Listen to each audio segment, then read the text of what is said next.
Yo, what is up, everybody? Welcome back to the Monogatari tonight, episode 6 of Owarimonogatari. What had happened on last episode, episode 5? That is a great question. So, last episode, was the most important, or at least the most memorable part of last episode was Ogi and Hanakawa verbally battling to the death to see who would join Araragi in meeting back up with Sodachi, like going over to Sodachi's house, basically, right? We kind of jumped. There was a little bit of like a time thing where we kind of started with Hanakawa and Araragi, and then went back in time to figure out how we got there, kind of deal. And at that start, Hanakawa was going on about like how much she didn't trust Ogi being around, and well, just didn't trust Ogi, period, and was kind of worried about Ogi following them, or perhaps already being with Sodachi. And then we kind of went back in time and saw that the plan was originally to split up, but then Ogi joins and is like, "Hey, I could Araragi, let's go to Sodachi's house." And Hanakawa slides in and is like, okay, let's we can talk this through. The coup de grace, the final blow that Hanakawa used to make it go her way for her to join Araragi was, "You can feel my boobs," which is a very, that's very in character for this show. And honestly, the way they what I like is that not only was that kind of used then, but then Araragi later commentates on it and says, let me just boom get the comments up, and says, I think it was here, only something extraordinary could have driven Hanakawa to offer boobs, right? So that it wasn't even necessarily just the horniness there, but like the root, like the reason, like there's an extreme that had to have occurred in order for that to happen, and the extreme is what makes Araragi convinced of like, okay, if she thinks something this extreme is happening, then maybe we can go along with this, right? Something like that. But yeah, let's just kind of go top to bottom of the comments. We're also going to look at, what is it called? The new OP. The new OP is very interesting. I looked at it a little bit last time, but I'm going to do a deeper look at this time and look at the lyrics. Our new Sodachi OP, which is great. We're also drinking a Dr. Pepper. This is my second one of the day because we're big balling. Yeah. Okay, let me just...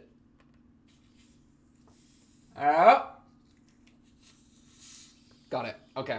You hear it? You hear it? Ooh! You look at her. Okay, so let me take a sip of this.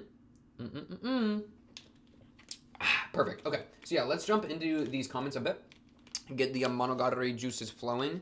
Now that we're nice and jaffinated, and it should be good. So, off the top, spooky oogie is spooky. So true. This is some like a different translation of the "Let's go our separate ways again, please," which is what Ogi says to, I think, Hanakawa, right? And freaking let me move this so you don't hear it hissing at you the entire time. What I find interesting about this translation though is this retranslation is, "Let's respect each other's world, but I'll break in the world that is the relationship of you with Araragi." That like the break-in thing in this line, which correlates to like entering someone's house.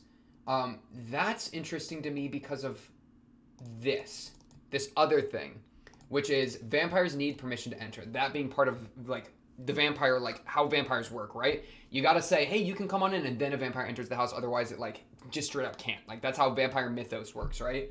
So for Ogi to say like to use terminology that would correlate to the entering of someone's house does feel like perhaps a nod in that vampirism like area, which kind of has like an extra connotation, which is interesting.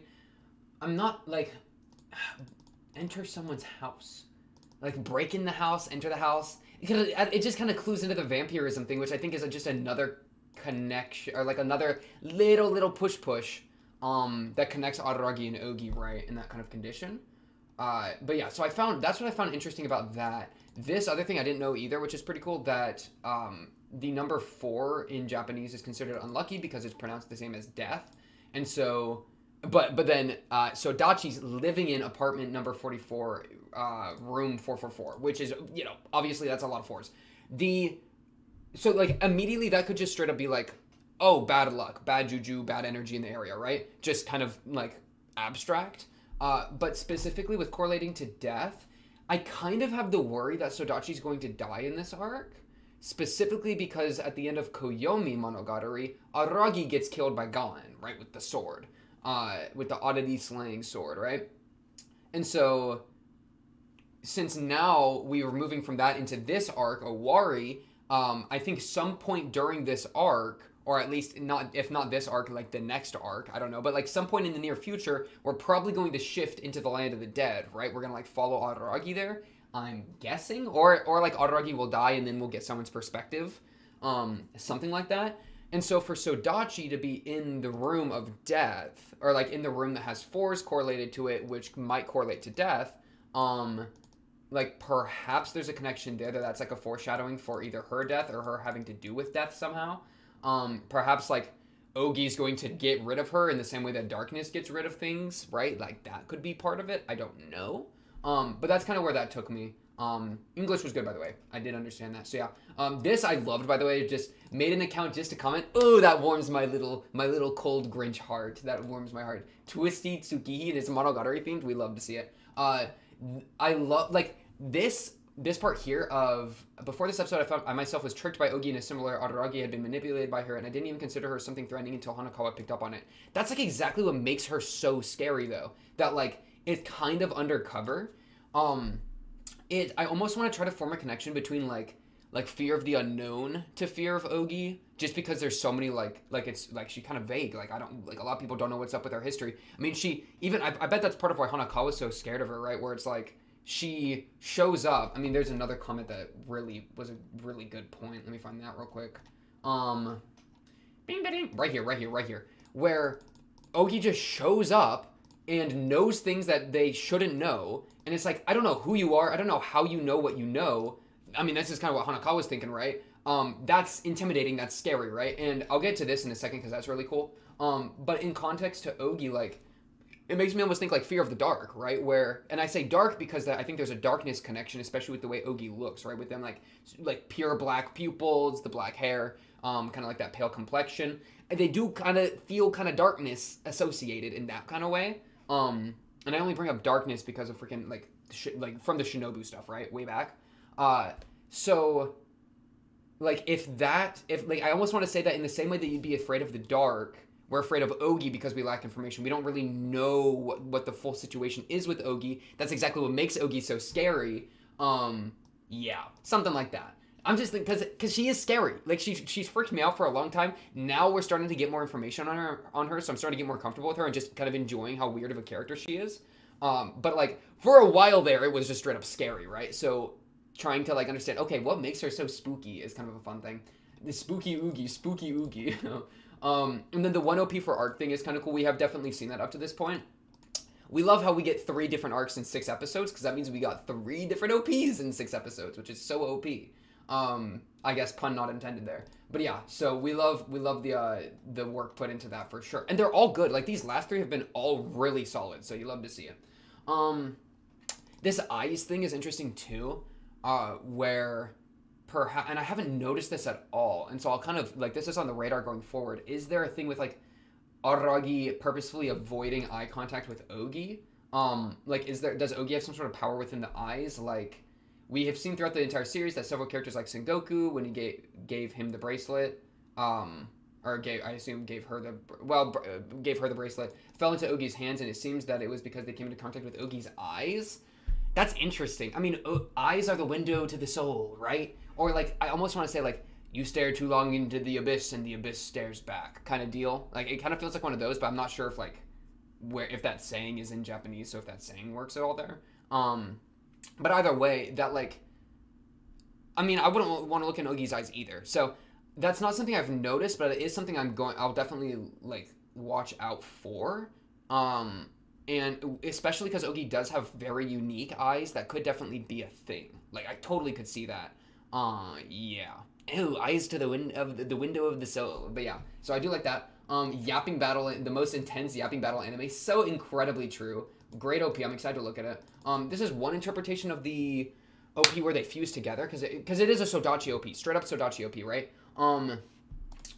The two Sodachis, so the comment here reads, the two Sodachis fuse together, then burst into tears and flames while bearing a sad smile, of reintegration that is too painful and dangerous to go through with, because it would require you to give up your current identity, regardless of the benefits it might bring. Wonder what Araragi is trying to tell us here.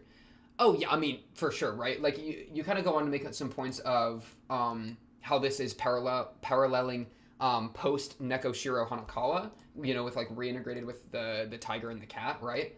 And so, and then obviously Araragi Ogi, I feel like you can make the same kind of play, right? You know, I feel like that's the natural continuation there. That in the same way that Hanakawa and Nekoshiro had reintegrated with the externalization of her issues, he sees this, and then literally the externalization of his own issues, Ogi, he's not integrating with, right? And so that's kind of an awkward thing where it's like, okay, you've kind of moved on past me or whatever, right? Like that's kind of what's being said here. I would definitely agree with that. And I thought this was funny too. If it wasn't for her, Hanakawa, this story would have ended with Kizu. She stopped Araragi from killing himself, redirected his blame onto Shinobu, and then stopped him from killing Shinobu. She is to blame for the continued existence of two monsters, right? That makes me very afraid that Ogi's going to do something to Hanakawa, because if this thought goes to its complete conclusion in Araragi's like brain somewhere, then I think Ogi might try to take it out and like hurt Hanakawa in some way. So that's like that feels like a potential risk there. But the funny thing is, like, she's to blame for the continued existence of two monsters. Low-key 3 monsters at this point, because we got Ogi walking around too, right? Like Shinobu, Araragi, Ogi, right? That I don't know. I just thought that was kind of fun. You might be able to bump it up to 3 depending on how we're defining monster, right? Let me just go back to the top. So yeah, the them fusing together part, because they do fuse together, and then there is that kind of that smile with tears, and then it's like the entire image crumples like a piece of paper being lit, right? It's weird to me because like the smile to me felt like a smile of relief, that it was like there was like a sad happy, like a melancholic, like relieved, like, oh, I finally did it thing, and that's what the tears were. Like I kind of felt like a positive thing off of that when I watched it. Like a more positive spin, but then she burns, which is kind of not good or positive. So, yeah, like, it also makes me think, who's the, because like you say here, I wonder what Araragi's trying to tell us here. Is Araragi the one that makes the OPs? We've talked about this before, but I completely forgot the conclusion we made. Oh my goodness, so many, and I could dig through like a billion comment sections, but that's just like, whoa, calm down. Oh, by the way, this is the last, this is fun. This is the last Monogatari video we're watching before the 1-year anniversary of Monogatari on the channel. Whoa! Tomorrow, the 15th of October is the 1-year, I'm pretty sure the 1-year anniversary of when the first Bake video went up. So that's kind of crazy. Woo! Yeah, that's just, I don't know. That's really crazy to me that it's been so long, right? And it feels like it was only yesterday. No, it's felt like a long time, but in the best way possible. Like, this show's been really fun to come back to continuously for so long, right? But yeah, so like back to the whole Sodachi igniting thing, like the burning is just crazy to me, because I do think this interpretation does work for sure, where like she reintegrates because it's the two fusing into one, and then I mean they burn, which means that it went wrong, like there was a self-destruction there. Oh, maybe it's like so maybe the burning is what is kind of because it would require you to give up your current identity, that like you merge together, but then in doing so you've lost yourself, and that's why the burning happens, as opposed to the burning being the too painful and dangerous kind of thing. Because I'm trying to think of a way that like this is Sodachi reintegrating with herself in some way, but that doesn't necessarily mean fire, brimstone, everything goes wrong, right? Like, just because of that soft smile she gives, which you could see as like a sad smile. I really hope that it's more of a smile of relief than anything else. Though we're gonna look at the OP deeper in a minute here, because I am kind of running off a 6-day memory. No, I looked at that scene specifically a second ago, but either way, we'll take a deeper look. So yeah, like in how it reflects on Araragi and Ogi, and then also Araragi's interpretation of post Nekoshiro Hanakawa, I do think that works. But if we kind of take this more like Sodachi perhaps as the creator of the OP, or like just more of a Sodachi specific perspective instead of just like how Araragi's detailing it, then I do hope that it will be less disastrous. I'm also still a little unsure about who the two Sodachis are. Like what's the externalization there, right? I think I kind of said previously, like last episode, that it could be the externalization of like her hatred and her anger that like has been built up and stewing within her. Like I could see things there that those like negative things that could become so extreme that they would kind of depersonalize or like extend or externalize out of her. We can just keep using that word. Like there is reason that something like that could happen because we've seen some things go wrong, and she had bad home life, all these things. But I'm not sure exactly the form that's taking now, right? I guess maybe this next episode we're about to see. Bro, we're about to walk into her house. That's kind of crazy. Or her apartment, her solo apartment, right? That's gonna be so exciting. Yomto is gonna happen. I'm gonna be so excited to walk into her room, and the Monogatari is just gonna say no, and we're gonna like skip to another day entirely, and we're not gonna get to see it. I feel like they've done that a few times to me, where it's like, oh my goodness, some crazy thing just happened. What is next episode gonna be? And then just skip somewhere else. It's like, wait, no. Oh, that's literally what happened last episode, bro. Where I was like, I thought we were gonna walk into the room with Sodachi, and then we just skipped later, and then it was like, oh yeah, Sodachi wasn't there. It's like, no, frick, So we gotta stay on our toes. This I really liked, which is the travelator. That was like, there was that scene where Araragi's on like the horizontal escalator, and then Hanakawa is walking on the side. That pinged for me when I was watching, but I think I forgot to talk about it, and or just it slipped out of my mind. So I'm like glad to have it brought back up. Yeah, Kochin says it right here as well. So here this comment says, we have a nice visual here of Hanakawa doing the necessary legwork of thinking things through while Araragi is moving forward on the travelator through no effort on his own, which is both a visualization of how he feels about his accomplishments and his unwillingness to engage with Hanakawa's digging. I think that totally works. Because she is the one kind of pushing this investigation forward, because as much as like you've said, I think in the Sarishtar comment last episode, like Ogi was like, we had hit the, or maybe one previous like episode 3 or something, sorry, the Dr. Pepper. But Ogi's investigation into the past, once Araragi like became there was a point where it was like, okay, you effed it all up, it's a mess. And then Ogi was like, now you're free, like now you're good. And then Hanakawa was like, wait a second, how does she know that your parents were cops? And now we're taking it a step further. But there was that kind of point of being like, Ogi, like, yeah, we're done here, right? So that point that Ogi's done with it, I mean, for that to also be when Araragi was kind of done with it makes sense, right? Because I think there's that big connection between the two of them. In which case, the further effort that Hanakawa is like pulling Araragi through is like, Araragi was already kind of at an end point, but he's like, okay, well, I guess now we got to deal with this, a little bit. Though, yeah, it is kind of a question of how engaged he is with that. Because I do think he is somewhat engaged, like, or at least he's acting as if he's pretty engaged. Well, like, he's doing it, right? Even if Hanakawa was the one, like, pushing it forward, he is still... Well, I mean, I'm thinking, I don't know. Well, I feel like that'll be easier to see when we scroll through the episode some more, because it really was just Ogi and Hanakawa rap battling while Araragi was just sitting in the stands watching, right? So yeah, bro, that was such a good yap. I loved those two talking to each other. Hanakawa and Ogi talking to each other was like, yeah, that was crazy. Ogi moments, being fascinated with the idea of living by yourself, conquering the presence of young girls, consoling... Whoa, Freudian slip. Considering the presence of young girls consoling, I've been asked to help. Vampires need permission to enter. That also, of course, I mean, I feel like that's being, the context of that was with Sodachi, right? With Sodachi, like him getting into Sodachi's place. And then please let's go our separate ways again, Hanakawa, which we kind of saw here, right? This is I do appreciate this reminder, because I kind of wasn't even thinking about this at all, that Araragi from Sengoku's Bake arc, Araragi's only friends as a kid were the younger girls he'd meet through his sisters having friends over. That's really interesting to me. It first makes me think about if, like, because yeah, he's not going to consider Sodachi a friend, because Sodachi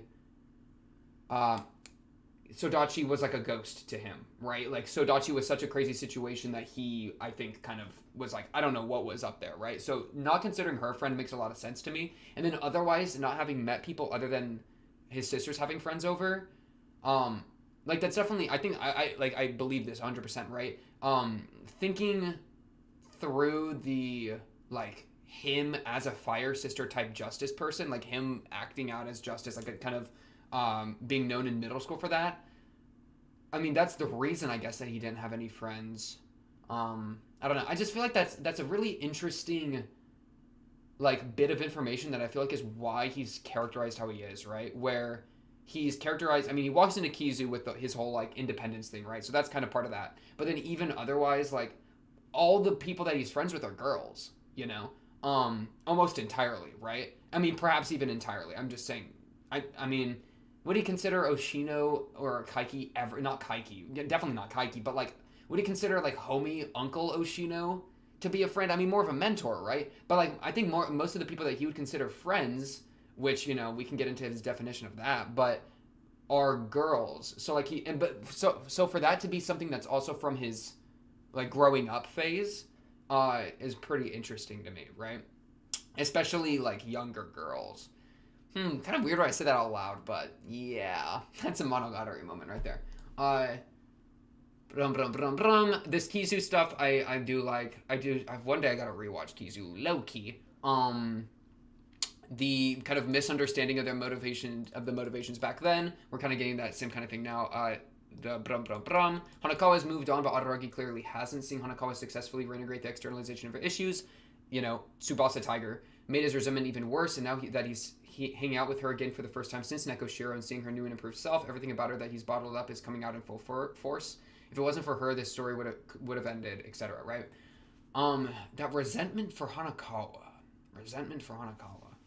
I mean, so is the bottling out that's coming out in full force? Is that Ogi is the action of that Ogi arguing with Hanakawa and being like, "Let me go"? Oh, I kind of like that. Because I was thinking like, what has Araragi done with Hanakawa that's been kind of like showing off that resentment? And I'm having trouble like throwing out like any specific like jabs at her or anything, right? I mean, there is kind of that thing where she didn't understand my motivation at all and whatnot. But if we see Ogi's actions as kind of like the subconscious of Araragi, then Ogi getting like onto Hanakawa so much does make a lot of sense. As Araragi like getting onto Hanakawa, but not actually consciously wanting to do it, so it comes out through Ogi, right? So I guess no, okay. That I think now it's starting to. I kind of like that interpretation. It was kind of took a second to click there. I did click this. This is about the like purposeful obfuscation. Is that the right word? Purposeful smoke and mirrors distraction that like to hide the message of a book. Which I love. So it's cool that he's doing that in other works. I'll keep it a secret for me, though. Talked about this for a moment. Oh, yeah, my other kind of idea with that was, like, I mean, that's just kind of low-key how Araragi feels about life, right? The Hanakawa's out here, especially now, you know, idealized, freaking combined ultra Tsubasa Tiger Stripe Hanakawa, is out here walking forward. I mean, I can't help but think back to the Kiyomi path stuff, where she's walking forward on her territory, on her path, on her ground, right, on her road. While Araragi instead is not putting any effort into moving forward in life and is instead just being propelled by an external force, which he would love to think that that's his life, right? Like the previously with Kage Nui, right, where he's like, oh, it's just fate or whatever, right? That kind of by the whims of fate thing with him, that kind of like shedding of responsibility, I think does parallel really well to the him getting automatically moved thing. That was kind of the other idea that I was thinking as well there. Truly one of anime battles of all time. So real. I'm not reading that out loud. This is funny. Apparently in the Discord, people like somebody posted. Yosh gave me context the other day. Somebody posted like a gif of Ogi doing the finger thing, and then a bunch of people were like, no, don't do it, don't post it, take it back, and like deleted it or something. I just think that's funny. The Ogi finger. But yeah, so this is interesting to me too. This is kind of saying like let's try to pull back on the idea, because I kind of threw out. Okay, so last episode I kind of threw out that like, oh, we can like cope our way out of dealing with a lot of the Araragi perversion by relying on the self narration and the self hatred, right? Or the unreliable narration and self-hatred, right? So we can use that to kind of dodge a lot of the issues there. And so this is kind of like trying to pull back on that idea, which I do think is pretty fair.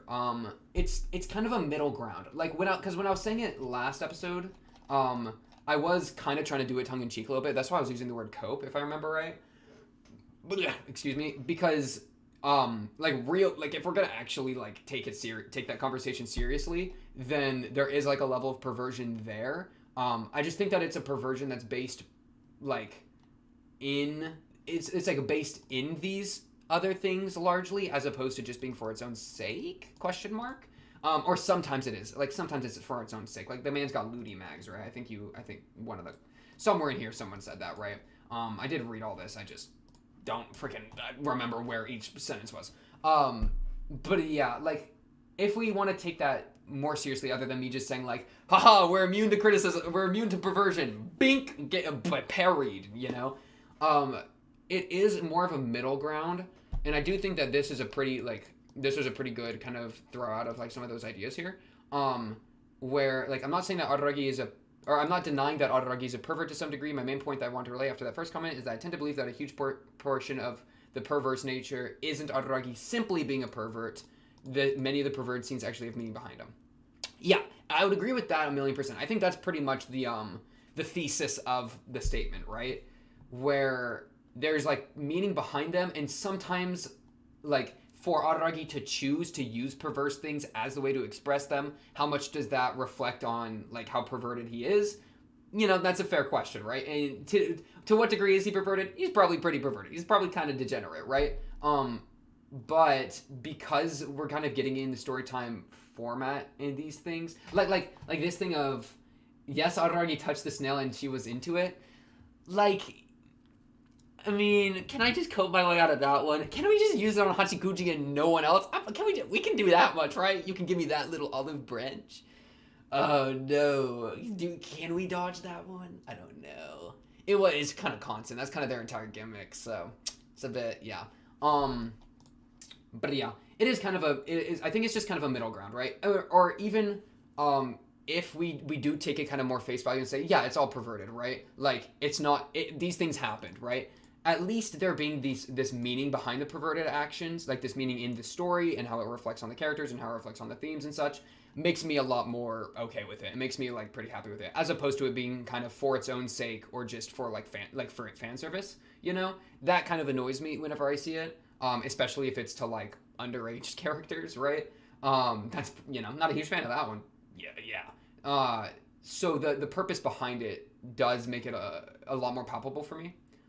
Even if we have to like accept them more at face value instead of trying to like, mental gymnastics our way through it. Because yeah, I would admit the thing I was saying last time, it was mental gymnastics. I kind of meant it that way. That's the fun part, is that we can do a little bit of mental gymnastics with the show. It's got a little bit of wiggle room baked in. So sometimes I want to get in the gap and start messing around and see what happens, right? Yeah. And then this kind of thing, like with the sister stuff, I do think that's all played up a lot more than there actually is that kind of stuff. Those incest stuff are confirmed to be real. The jokes are, like, the brushing of teeth definitely was, right? Like, I think that action occurred. The degree to which they were into it, I think, was played up, for the purpose of the story, right? As opposed to them being actually that into it, right? Yeah. So, yeah. I think this is super fair. Just kind of, yeah. I think I kind of agree. I just like to yap. Sometimes. Beginning of your passion is kind of an odd way to put it, like Christ's passion, I guess. My sub said the beginning of your troubles. Troubles instead of passion. I think that was in the OP, right? So we'll look at that. Hanakawa's rack diff, crazy sentence. Ogi feet, crazier sentence. Ogi's voice actress is mommy. No, I had no idea, by the way. That's insane. That's actually insane. What? The Grateful Crane here is described. So this is really interesting. It's basically TLDR. You can read this if you want. Is man discovers a wounded crane, saves them instead of eating them, and then a beautiful woman shows up and like makes beautiful cloth for him whenever he's like hitting financial trouble. This occurs 3 times, but then he peeks on her when he's not supposed to, and it turns out that it's the crane thinning out their own plucked feathers in order to make that beautiful fabric, right?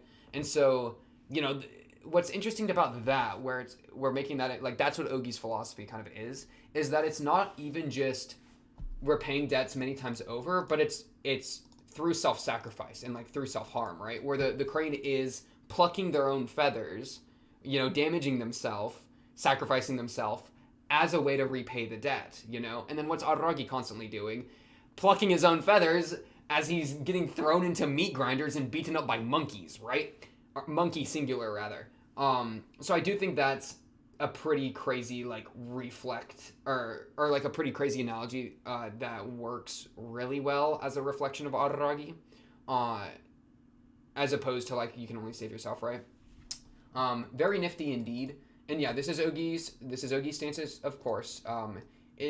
IMO, it is this sense of transactional, selfless hand of helping. If you recall my tangent for Kiyomi Seed, the Ononoki one where she helps Araragi to dodge Kaiki, it focuses on the premise of nonchalant hand of helping. The first Ogi references his uncle's philosophy and Ogi formula. She brings it up and shuts it down, including Araragi with it. Right. Ononoki, nonchalant hand of helping. Bro, Ononoki kind of a real one.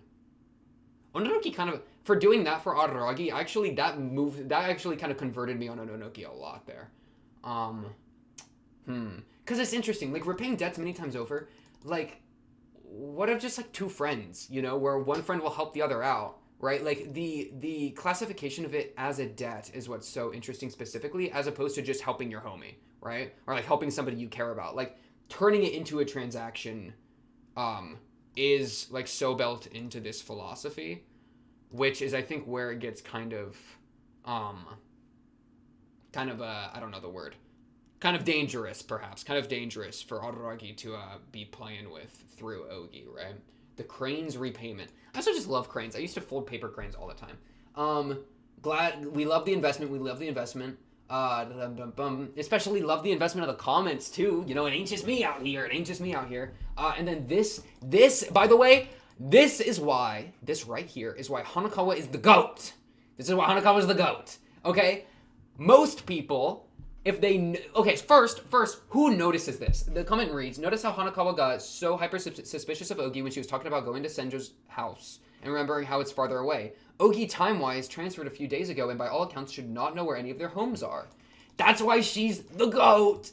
The GOAT! Because, A, who's ever gonna realize that, right? I didn't even think about that Ogi's not supposed to know that information, because, well, for me, it's like, well, I just let Ogi know whatever Ogi wants. Like Ogi knows so much stuff. I've said this before when I'm comparing Ogi to Gon. Ogi knows so much stuff because Ogi's stealing Araragi's knowledge. They share knowledge banks, bro. And so Ogi's information is Araragi's information, and Araragi pretty much knows most things that are occurring in the story, right? Because it's Araragi's story, right? So Ogi kind of knows everything. But Hanakawa in world notices an example of that. Goat behavior A, goat behavior B, she doesn't say it, bro. She keeps that to herself. Because just saying that to Ogi is playing her hand. She's not gonna flip the card, bro. She's keeping that in her inventory. She's keeping an ace up her sleeve. Oh my goodness, Hanakawa the GOAT, right? Like that's like stacking silence, bro. Never let them know your next move, alright? I'm just stacking up receipts in the back, and then whenever I need to slam you, you're done. Because I already got 1 billion receipts. That's crazy, dude. Hanakawa's the GOAT. The GOAT! And then that's like, what I like so much about that is like Hanakawa getting absolutely like bombed, you know, dunked on in that conversation. It's like, bro, as much as Hanakawa's getting dunked on, Hanakawa's like kind of playing from like, how do I make this not sexual? Trust. Because I'm thinking of like in like wrestling or whatever, like she's playing from the submissive hold, right? Or like Ogi's on top of, follow me here. No. Ogi's like on top of Hanakawa, like ground and pounding, right? But Hanakawa underneath is still able to like do some shots. Shut up. But like that's kind of what I mean, dude. Like as much as it looks like Hanakawa's losing, she's actually taking little like oop. That's incredible. That's so smart. Stack in silence. Never let them know your next move. I think there's a lasagna reference in there, but I forget the wording. Yeah. So that's super sick. Let's jump. I'm gonna pull up the episode. I don't know if, should we look at the OP first, or should I scroll through first? Let's scroll and then OP and then watch the next episode. Let's do scroll through first. Yeah. Let's do scroll through first. Let me take a Hello, Ogi. Ogi really just say, what's good with you real quick. Hello, Ogi.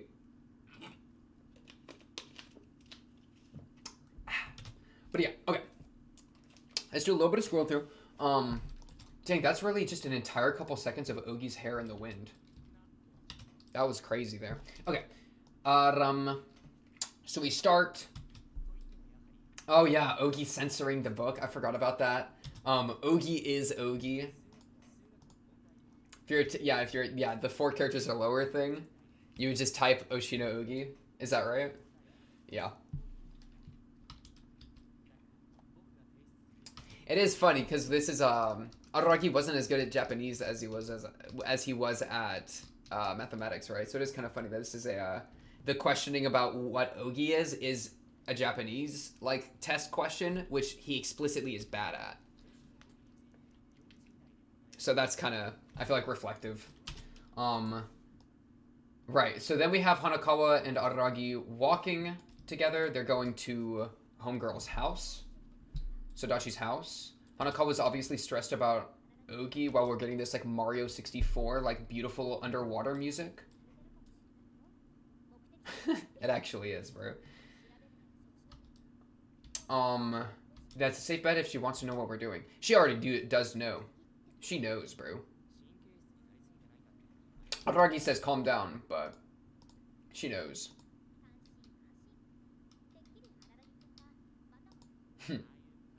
But yeah, okay.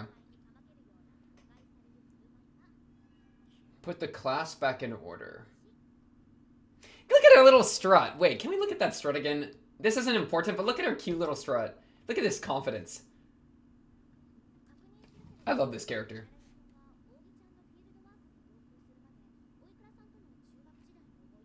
Wow, yeah.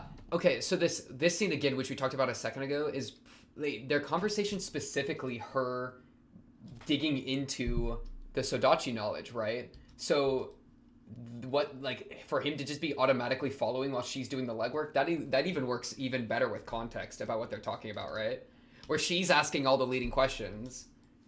Which is pretty much what happens anyways. Like, even if it was Ogi instead of Hanakawa, it'd be the same visual would work. Because Ogi's the one asking all the questions, doing all the thinking, while Araragi just receives the answer. But at least with Ogi, in reality, it is, I think, Araragi doing the thinking. He's just externalizing all that, right?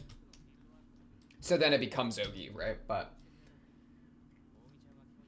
it is funny. It's like, it's kind of the same relationship with Ogi as the, like, spirit guide, right? But yeah. Bro, Hanakawa, step on the freaking thing with me. Like, she just trying to... She thinks better when she's moving. She thinks better when she's pacing. But, like, those things are so fun to run up and down, you know?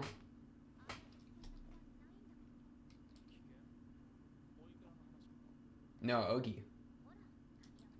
We're just not on the same wavelength, bro. They're in different lanes of traffic, bro. She's on the walking lane. He's on the automatic lane. They got a barrier between them. That's almost like a road analogy again. And dude, they could have done something like that too. But it kind of works that way. That's so cool. You're not able to talk about it right now. She knows, bro. She knows so much. She's a knower.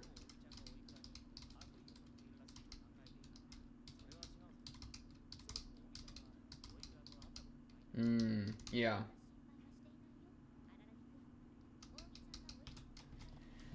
Dang, yeah. Ogi got her eyes on you, bro. Ogi got her eyes on you.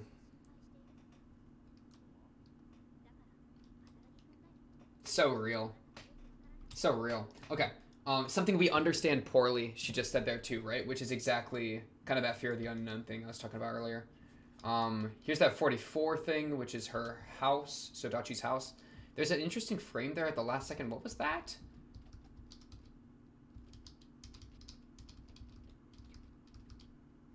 Oh, a child running. I'm not sure what this says, but this looks like a traffic warning sign of like, don't run over our children, please. Hachikuji. Okay, but yeah, we make it here. Then we flash back to them talking, figuring out who should we visit. They make their assignments. Ogi comes in. Oh, Ogi finger. Ogi finger. Ogi finger. She unzips him, unzips his mouth. Oh, Bro, wait, is he leaning into it? How much is he? Look at what he is. Look how much he's leaning into it. He allows himself to be unzipped. His mouth to be unzipped. Nothing else. Wait, does he actually lean into it when she does it at first? When does he lean forward? Is he, because he's standing up straight here. Oh, no. He's leaning forward here. Why are you leaning forward? Oh, it was a bow. He was bowing. He lifted his head. Then she did it. Then he backed off. Okay. It wasn't, because I thought for a second maybe he, like, got nice and close and then she did it, right? No, it was the bow. Oh my goodness. Okay, we're just gonna skip ahead a bit. But yeah, Hanakawa sees this happening. And then is like, oh, this is extremely suspicious. We got that fool terminology, right? Maybe get a little tarot with it one day. I'll follow this dialogue for a second here, just so I can remember if there's anything crazy.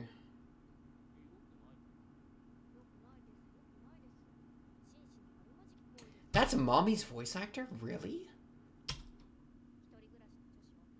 She's cracked.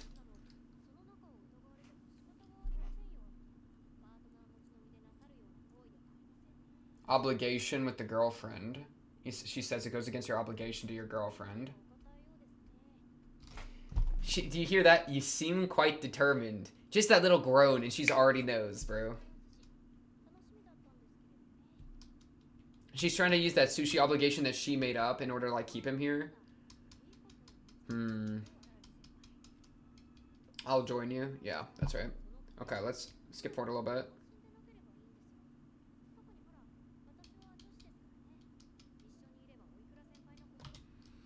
What would happen if Ogi went there with instead of Hanakawa? Not good. Definitely not good. Bro, my problem, I just want to go to the next episode. I'm so excited to see what the heck they do, bro. I don't even have, we'll look at the OP in a second here. Shadow imagery, by the way, I said that last time. That's super big. Let me do some work. The devil on your shoulder. Let me do some work. Let me help you out. Wait, is he looking her in her eyes here? He's looking straight at her. And then look at this. He's getting hypnotized. He's falling into the abyss, bro. He's stepping forward, signing the deal with the devil. Monkey paw is curling. Invitation in, just like a vampire. Invitation in.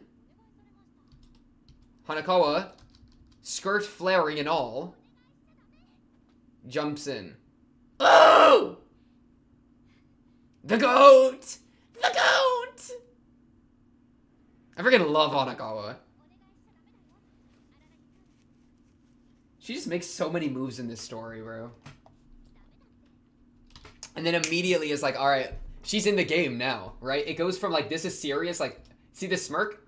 This is like, alright, time to make it into monogatari and start saying a bunch of nonsense that is hiding what actually is going on, right? Because she knows she has to play his game, has to get on his level, right? And then they get their back and forth, which is just nuts. Most intense back and forth. Like, oh my goodness! I don't remember them getting that close.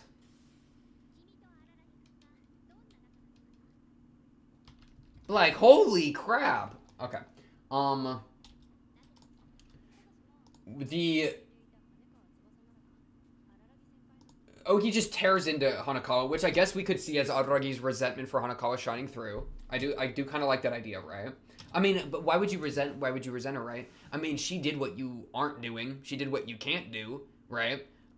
She also, the thing you idolized about her, like the pure white, has been made gray, right? Your freaking clearly delineated lines, she has now merged and, like, you know, played on both fields with by merging with her externalized self.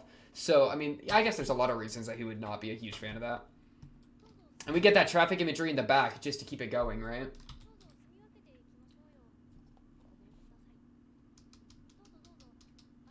Wow, wait. Is this... Wow, seeing this as Araragi talking to Hanakawa, like some level of Araragi talking to Hanakawa, is actually really sad. Let us go our separate ways again. And Araragi's, like, looking a little bit to the side, right? But, like, it really is, like, a ventriloquism, right? Like, she is saying what Araragi is thinking. Is that true? It feels that way.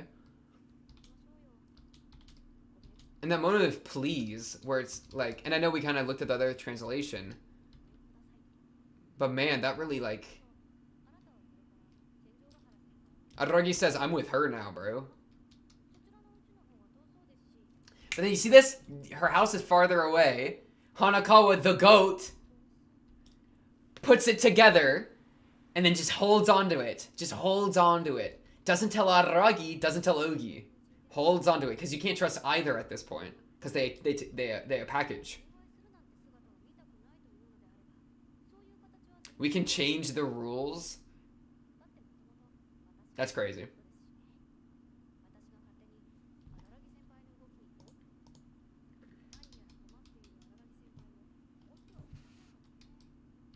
Dude, and you see the way she got this devilish grin? Is she really saying, how could you do this to him? How could you abandon Araragi to his tribulations? Low-key, that's what it feels like, right? Maybe there's like some abandonment there a little bit.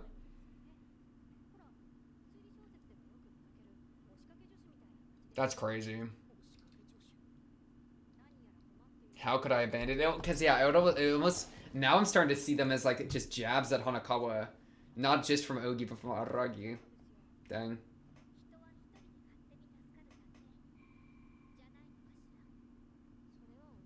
Ain't my stance, brother. Ain't my stance, brother. Lots of interest for that. But then we get the ultimate power move at the very end of this, right? As this pushes to the extreme, where Ogi forces the confrontation. And right when Ogi has him at his knees. Right when Ogi has him at his knees. The nuke is dropped. The nuke is dropped. Crazy. And then we go to Sodachi's house. 444. She's in pajamas. Doesn't care enough to change. Seems just as mad as previously, honestly. Hanakawa did her best, but struggled with it. And Araragi is storming the gates of this fortress. Even if the open gates bespeak a declaration of war. Good line. Good line, Araragi. This is my lot. That is my lot as her childhood friend. That is my responsibility, bro. He's taking this one on. He's taking this one on. Because Hanakawa dragged him here, you know? Brought him here. Look how he looks resolved, and then it almost drops a little bit where he's like, oh boy. Okay, let's look at this OP. I want to just look at this OP. Last episode was so good, bro. Okay. I'm going to do a pausing, because I've already kind of looked at it. I'm going to do a pausing one with visuals, then we'll do it again with lyrics. Fire. Lantern, that's right. Lantern's like uncovering, right? That's got to be like a revealing thing. The thing that guides you through the blizzard.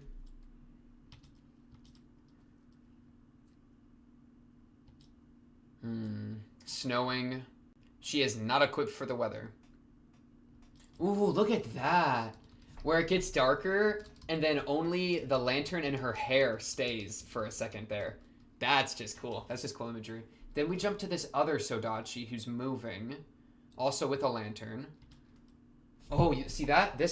Okay, so Sodachi white and Sodachi yellow. Sodachi white's lantern is out. Sodachi yellow's lantern is on.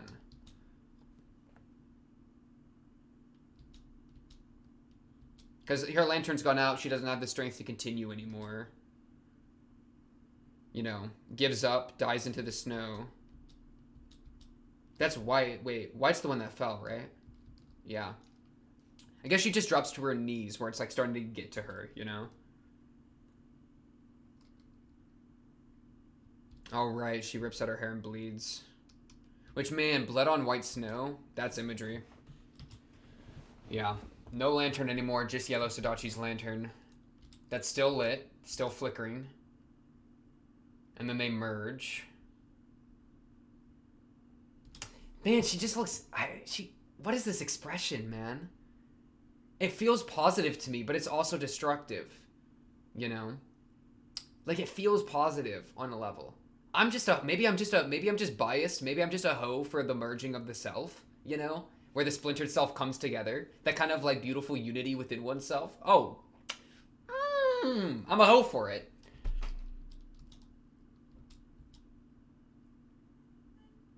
but then it burns up. There's that lantern there too. Like is it like, because like the lantern's understanding, right? It reveals things, it guides you, and merging oneself, the understanding, which is the lantern's flame that like makes the guidance, possible because it's lighting things up.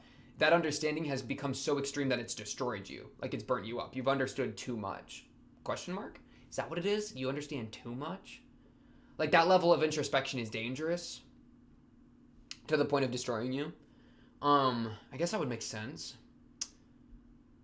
I mean, if done not carefully, if the flame of the lantern escapes the lantern and climbs onto your person, then yeah, that's dangerous. But ideally, we could not burn ourselves up when we do this reconciliation.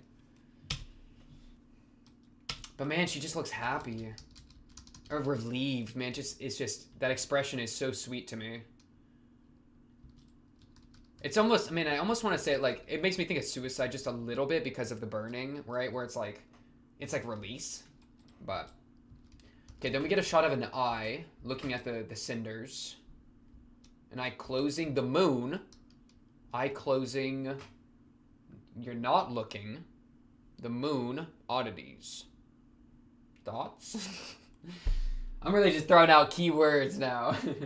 ChatGPT, help me out on my other monitor. Okay. What are the connections between an eye and the moon? No. Because yeah, closing your eyes and then the moon.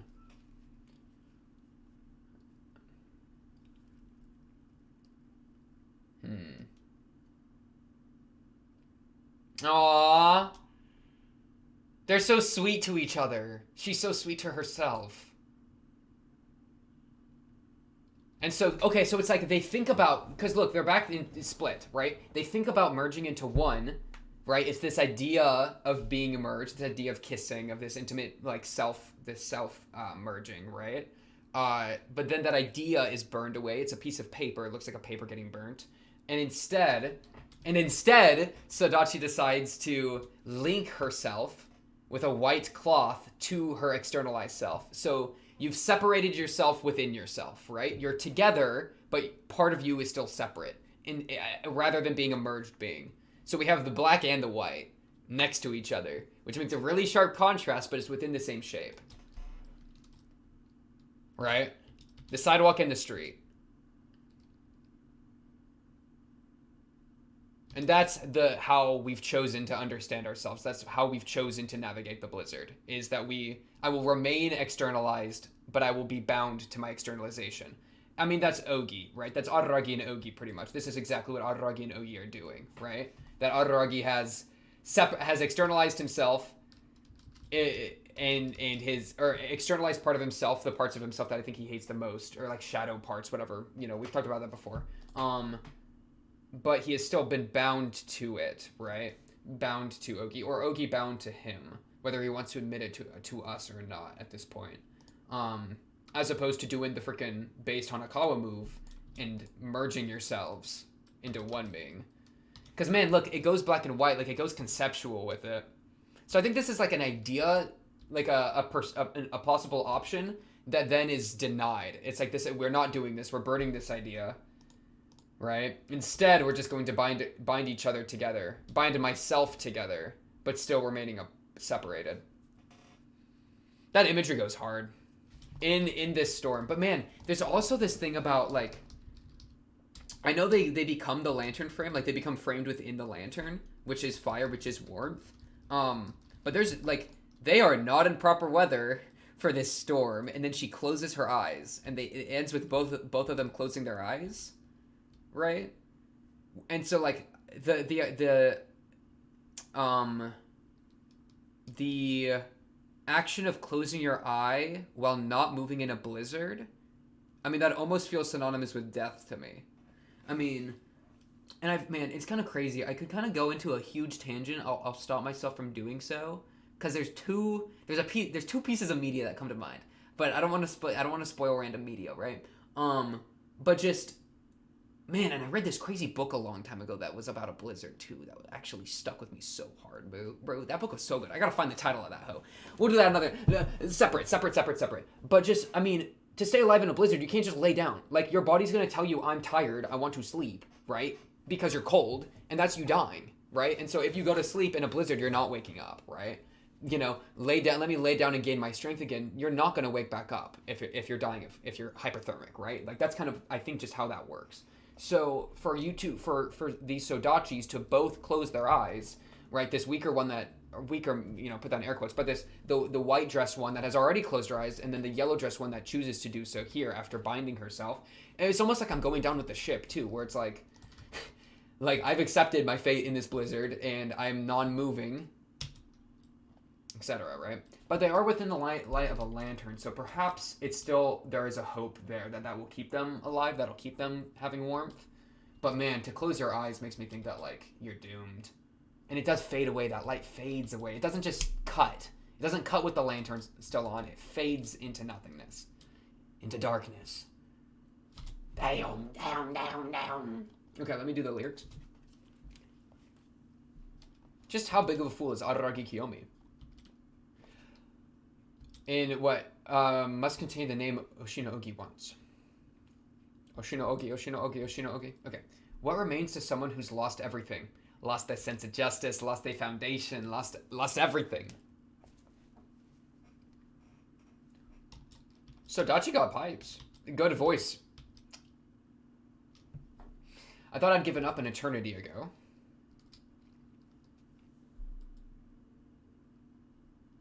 Ooh. What's that instrument? What's that instrument? It's a mallet. It's a mallet instrument. I love that. I love that mallet instrument.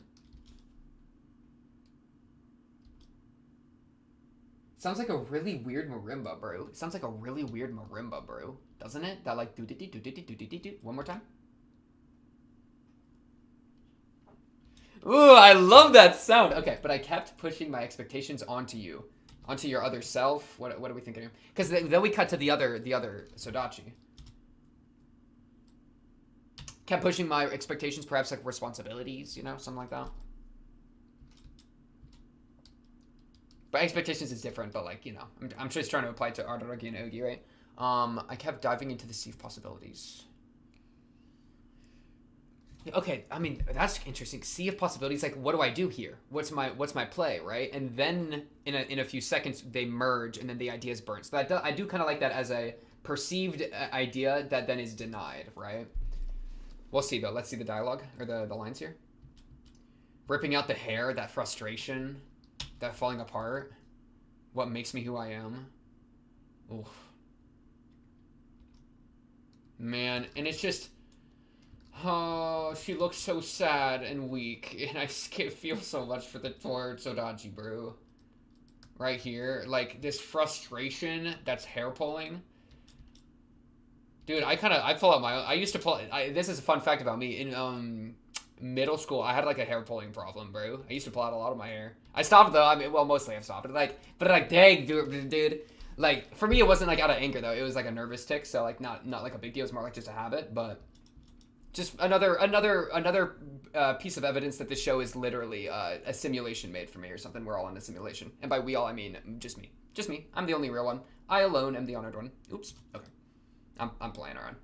I don't think you'd ever realize, but man, dude, the way she's just, this right here, where she's closing her eyes and she's still barely holding herself up. I mean, that's what it feels like, right? That she's just barely holding herself up, right? In the blizzard, not fully laying down, not fully given up, but pretty much there, you know? And so for this other Sodachi to come in and like give her a reassurance and like be there for her is so sweet to me. It's like, no, like, let me help you. I haven't given up on you yet. I don't think you'd ever realize. And then she leans into her, bro. She feels her there, and without even opening her eyes to see who it is, right? She falls forward into her, bro. That's so sweet. That's so sweet. Oh my goodness. I never thought, man, this is why I loved Hanakawa, bro. This is why I love Tsubasa Tiger. Because, like, that whole thing of merging with the self is like one of my favorite ideas. And they're doing it again, bro. And I love it.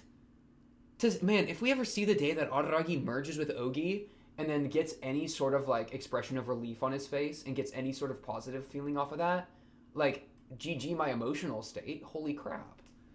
You know? It's just, that is so touching to me. And like, it's so intimate. Like it's like it's necessarily intimate because it's personal. It's someone within themselves. It's someone with themselves, right? So that like necessitates intimacy, which brings in all this like potential vulnerability and just all those other emotions, which really make the moment like hit for me different.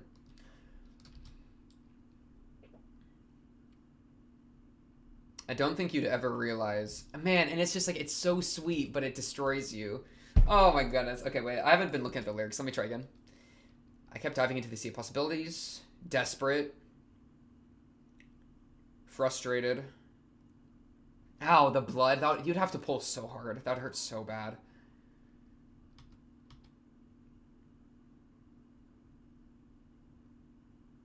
Your innocent smile throws everything off balance. Damn! And then we get our little innocent smile as she burns in the fire, bro.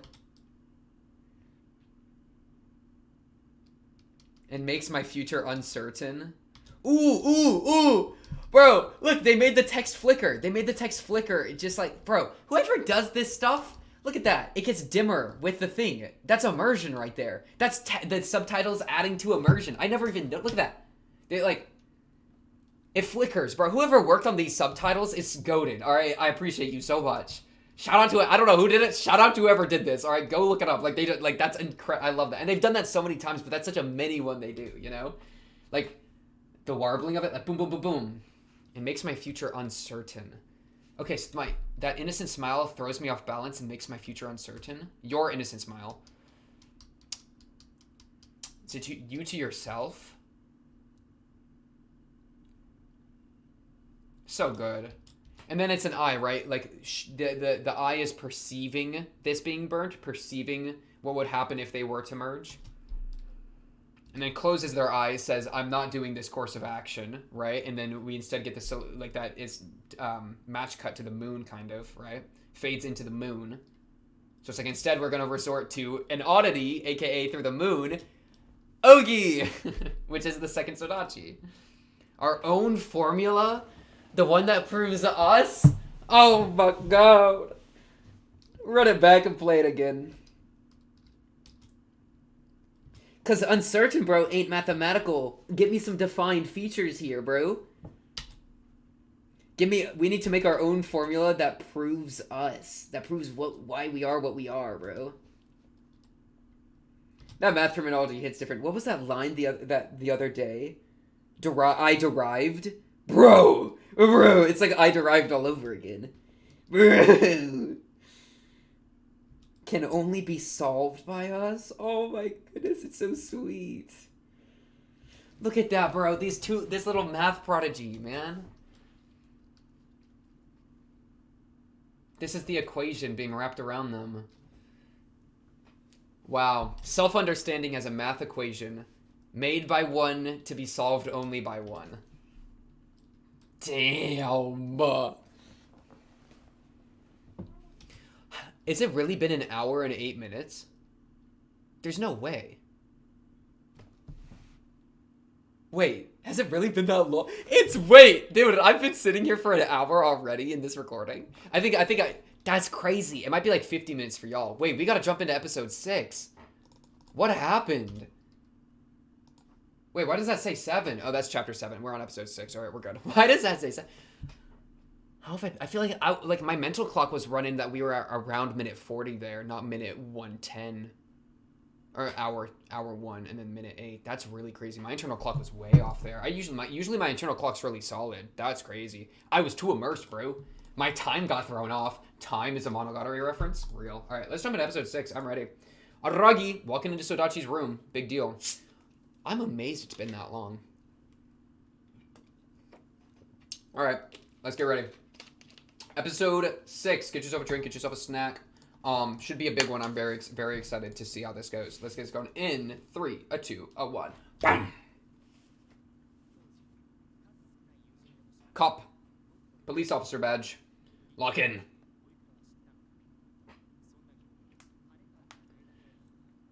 Look at her little walk.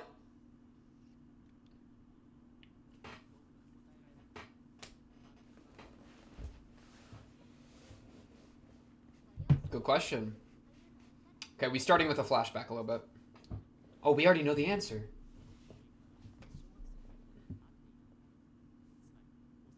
Wow.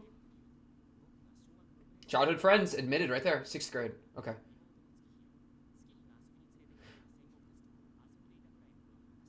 She was there? What the heck? That's crazy. That's the shot from Kiyomi. That's the shot from Kiyomi. So was she one of Tsukihi's friends?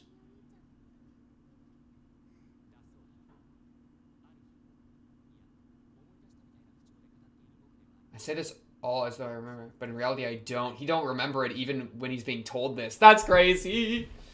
Yeah. So who knows if it's actually happened, but I'll believe him. Okay. Why?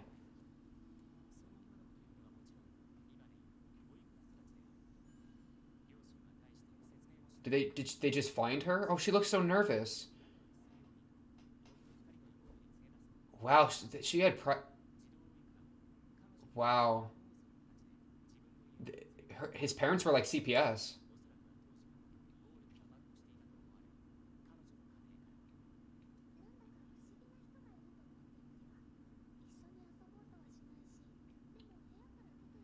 She was calling for Adaragi. She was desperate, bro. Oh no. Sodachi, don't leave.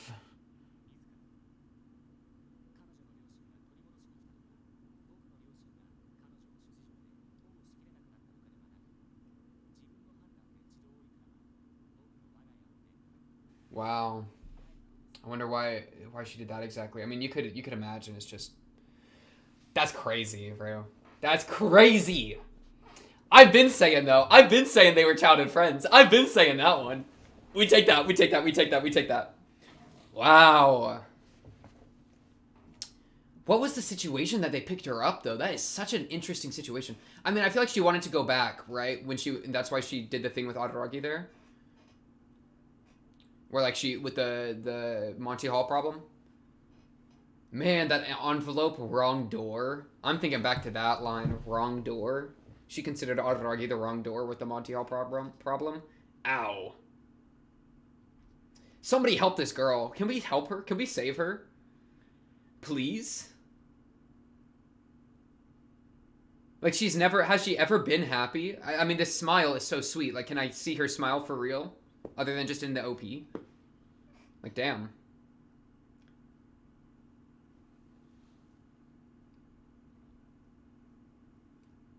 So she stayed over for a little bit. He forgets her. Meets her again with the Monty Hall problem. Forgets her. Meets her again with the freaking middle school, or like the freaking democracy thing, right? And then it doesn't bring her up until this far into Monogatari. Araragi, you kind of wild for that. You were a kid though, so I'll let it slide. But like that you like straight up forgot. I kind of believe that. Okay. The condo. Can't even say his name, bro. What are you doing? Are you good?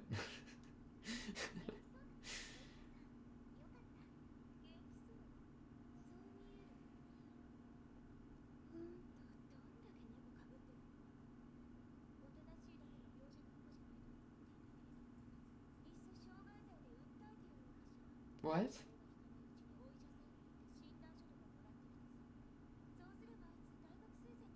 Ah. Whoa. What is going on? What is going on? There's so much happening. Did you just touch her? She's bruised there? Is that a bruise? And there was a drop of blood. Wait, was that you attempting to heal her?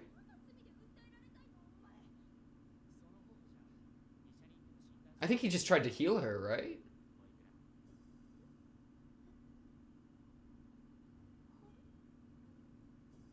Yeah, you just healed her without her permission, right? Wow, he just did that. That was his blood. That's what he did.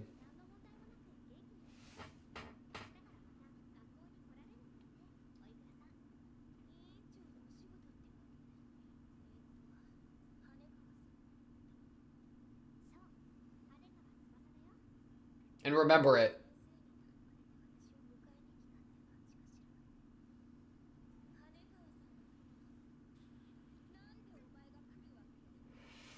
I'm the assistant, bro. Alalagi.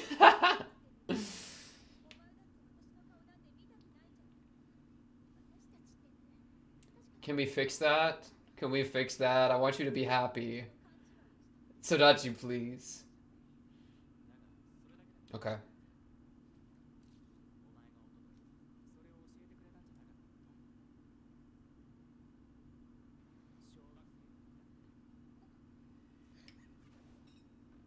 Whoa. Whoa. The throw!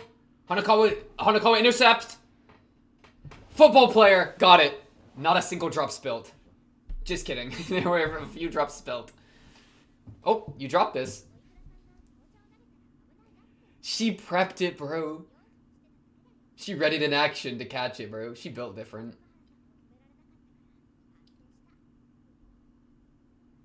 Too much reflection. That's a crazy line to just throw there. Too much reflection. In the end, the one who faced Okura was me, not Hanakawa. That's what that said. Okay. I'm well aware. Yeah, okay.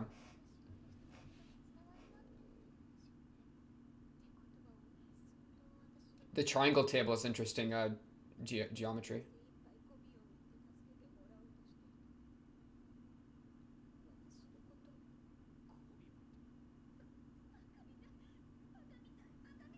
Yeah, what do you mean seduce? That's interesting word choice. Do you just mean that?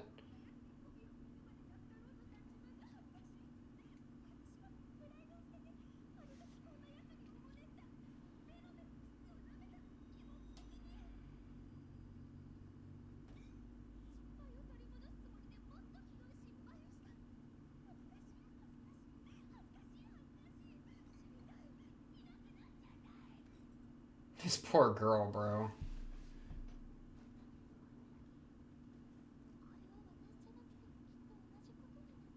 She's insane. She's kind of crazy.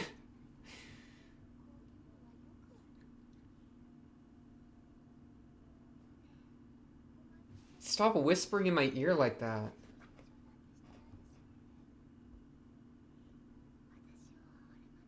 Commiserate?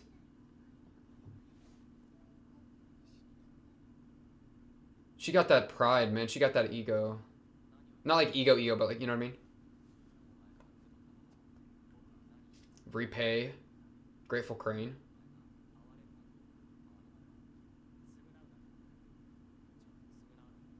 Mmm.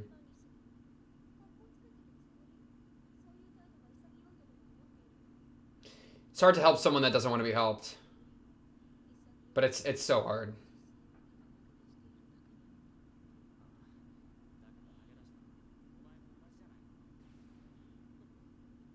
Whoa.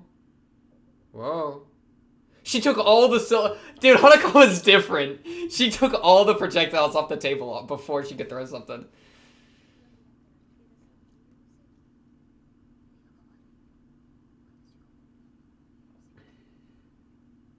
Parents' fault that I'm reduced to this? Crazy line.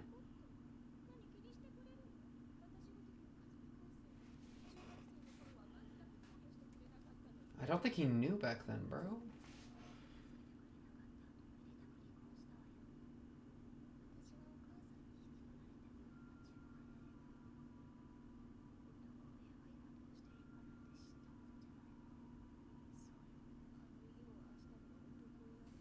He was the problem. That's still so horrible. Oh wow, she took it out on her daughter.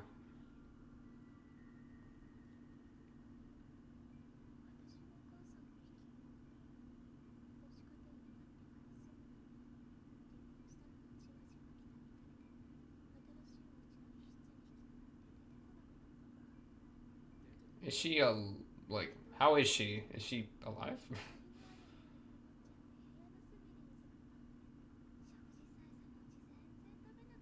Okay, she shut down. She shut down like completely.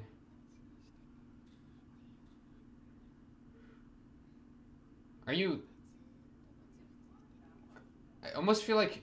I can't... I just can't tell how much this is true, but I think it's probably pretty true. It's just so horrible.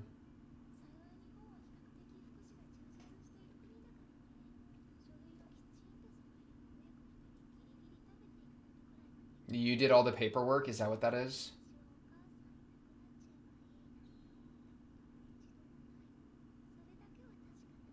Okay. Then why are you here, not with your mother?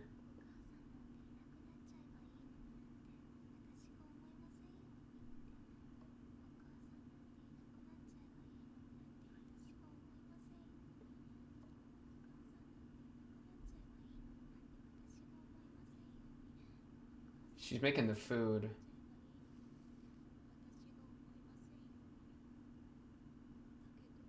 Yeah. Disappeared is a really freaky word. Makes me think of Ogi. Or the darkness. Wow, what a beautiful shot.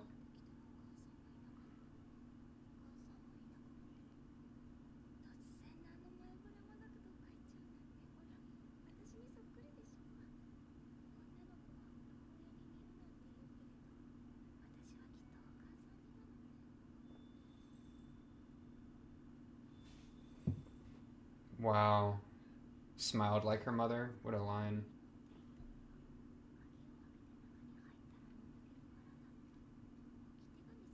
No letter.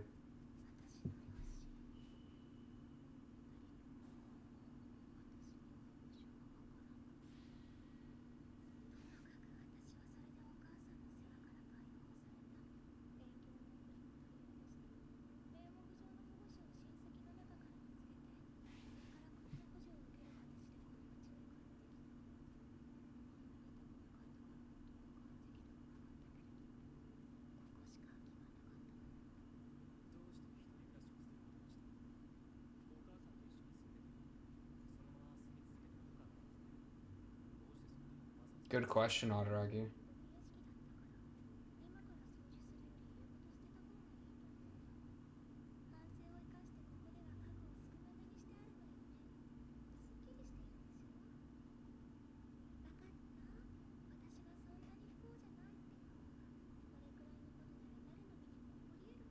Damn.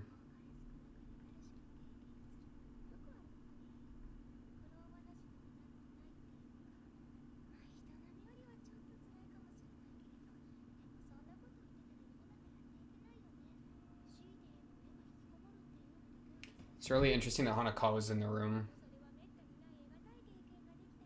Because, I mean, it parallels her life so much, her upbringing.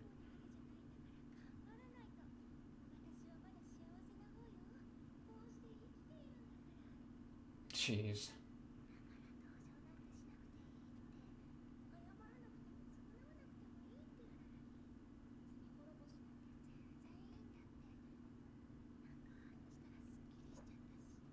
Takes a load off my mind.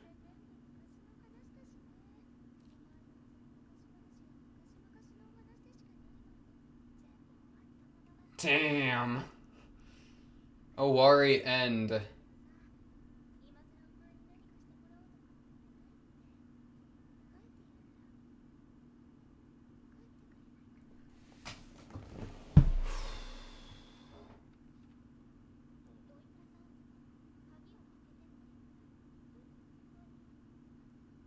With the mother, yeah? To give her the food? That means it was a locked room. So how did she get it? I mean, she could have locked it behind her, right? Okay, let's assume it's not a key lock, but like a push lock. How did your mother leave the room? She might have just gone darkness, low key. I don't know how the darkness works at all, though, but... Well, yeah, that's what I would assume.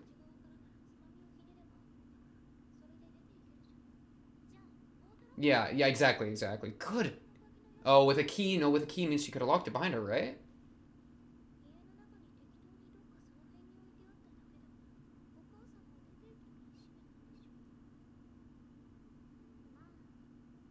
Why would she lock the door behind her?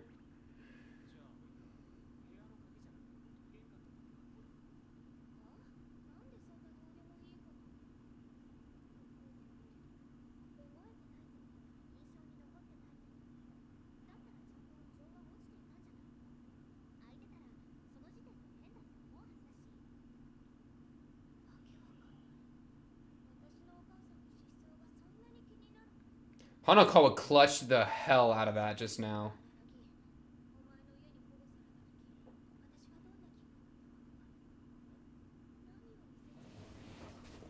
Yeah, I mean,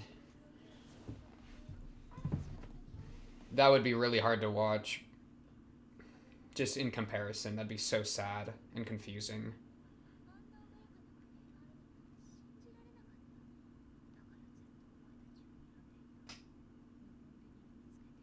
Dude, that's the shot from Kiyomi. What a crazy shot. A lie. I have no memory of that time. Too bright to look at, bro. Ah!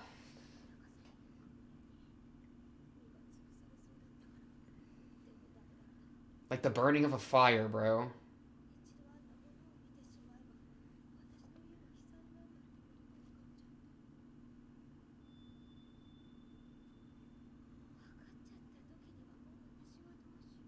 Dude, she's losing it.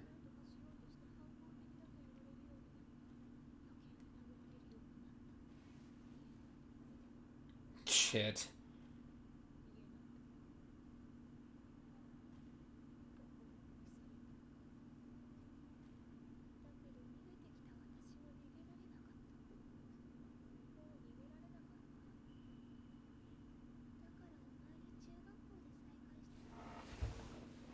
But then it didn't work.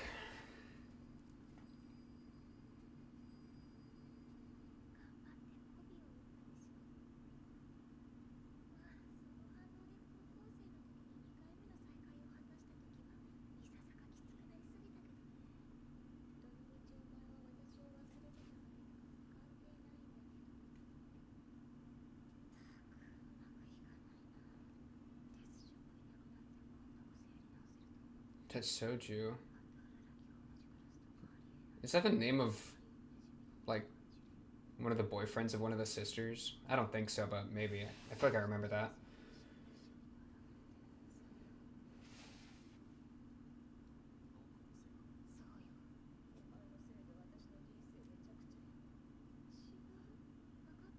Yeah, I was about to say.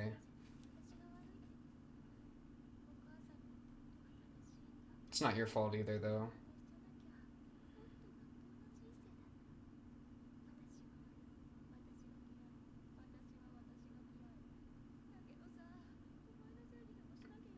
Wow, she externalized it.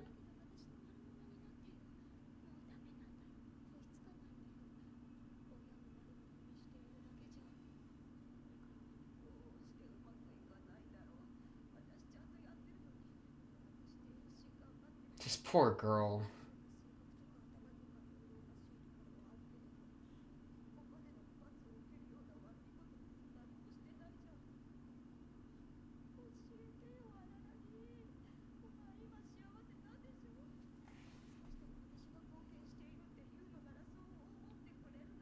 Math, bro.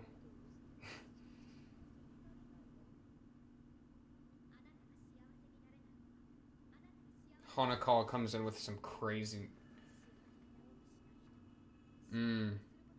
People can only help themselves. People can only save themselves type thing. Say it! Damn! You set her up for that so perfectly.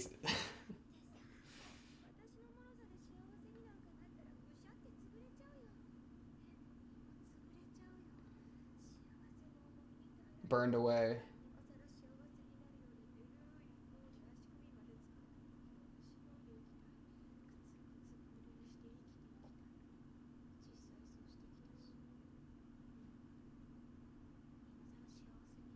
Shit.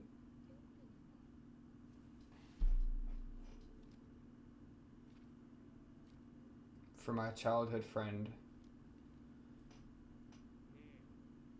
Wow, I love how long that sequence was with the papers there. That was really just his thoughts.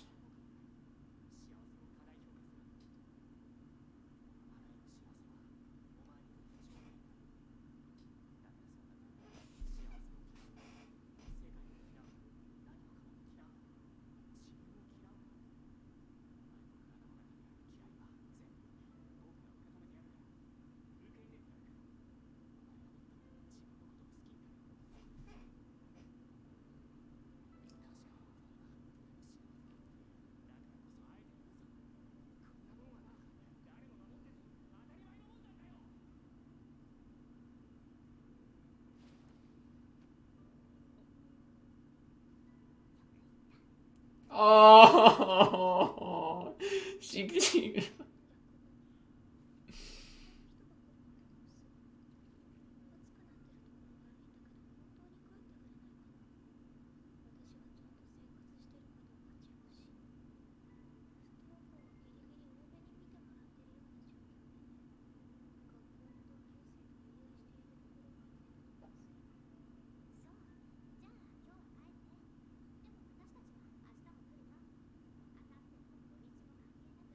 oh,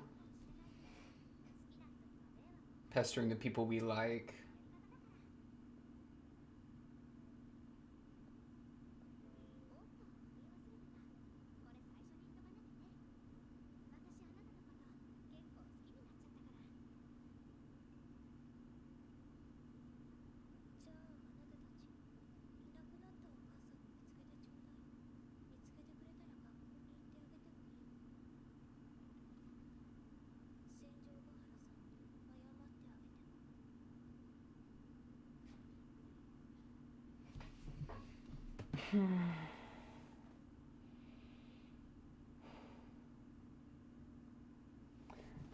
Oh my god.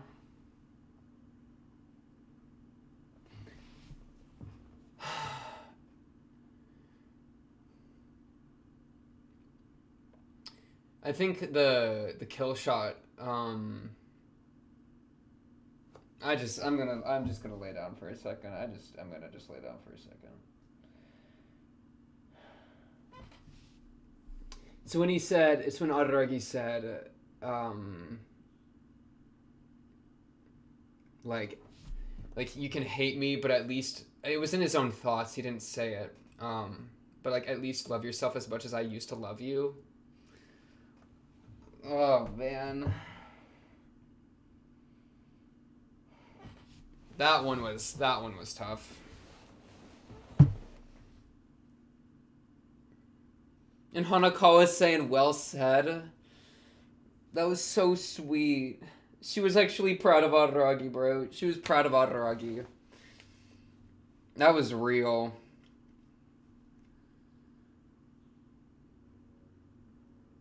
Yeah. Find her mom? What do you mean? I don't know where she is. Man, and it's just what it's so sad because she really burnt herself out for the anger there, you know? Like it was so heavy and like what's the word? Like viral or like vicious, acidic for so long. But I think this was the turning point right when she was saying, "I never once hoped my mother would disappear." I mean, she's desperately convincing herself that she, or it's not. I mean, she's desperate that this is true, right? And I think it is 100% true, and that's what makes it so sad. But she keeps repeating it, right? And this is, I think, where it goes from anger to sadness, right? Because all the anger is just projection. Sadness turning to anger is so real. Sadness turning to hatred, right? It's like denial, right? It's like denial. I prayed that I would never wish for my mother to disappear, and she just gets quieter and quieter and quieter, bro.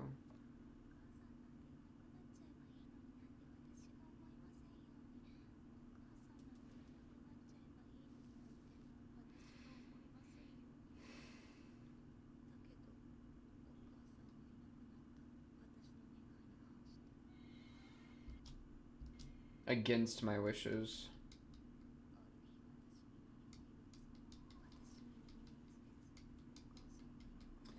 It's crazy. I mean, it is so similar to what happened with Araragi, and I mean that she compares it to herself, right? Um, she at least left an empty envelope for him, right? That did have a message, while her mother didn't leave anything. But it was, like mother, like daughter in a sense.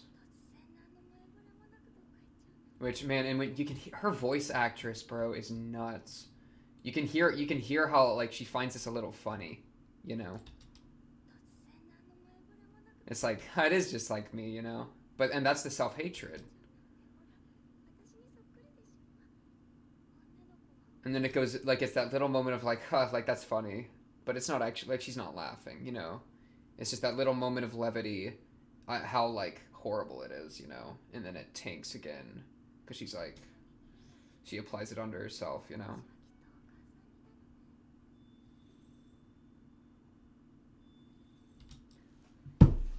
This is crazy. What a crazy thing to say. Okura most likely smiled like her mother.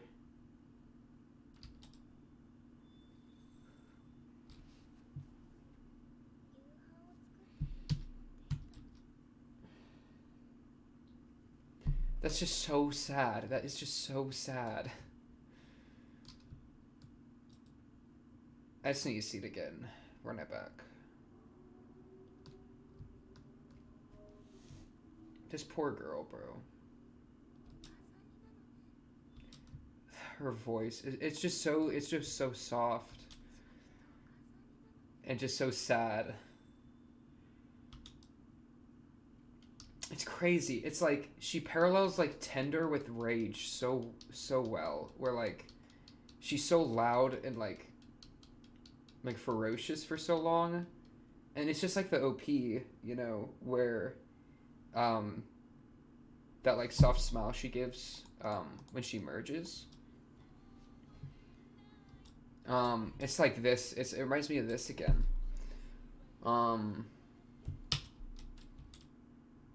That your innocent smile. It's like that again.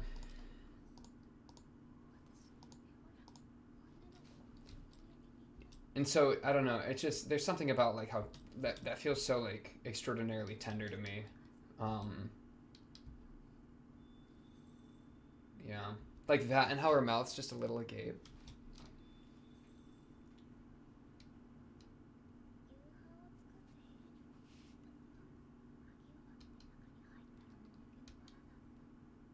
Yeah, and then the other line that really got me was Hanakawa freaking pro detective out of nowhere, bro. Such an Hanakawa thing to do. It was during Adaragi's lines here. She's just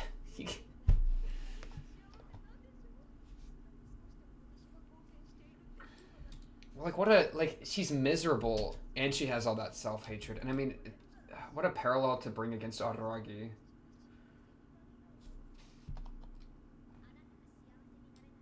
And then Hanakawa just says the most base thing. Like,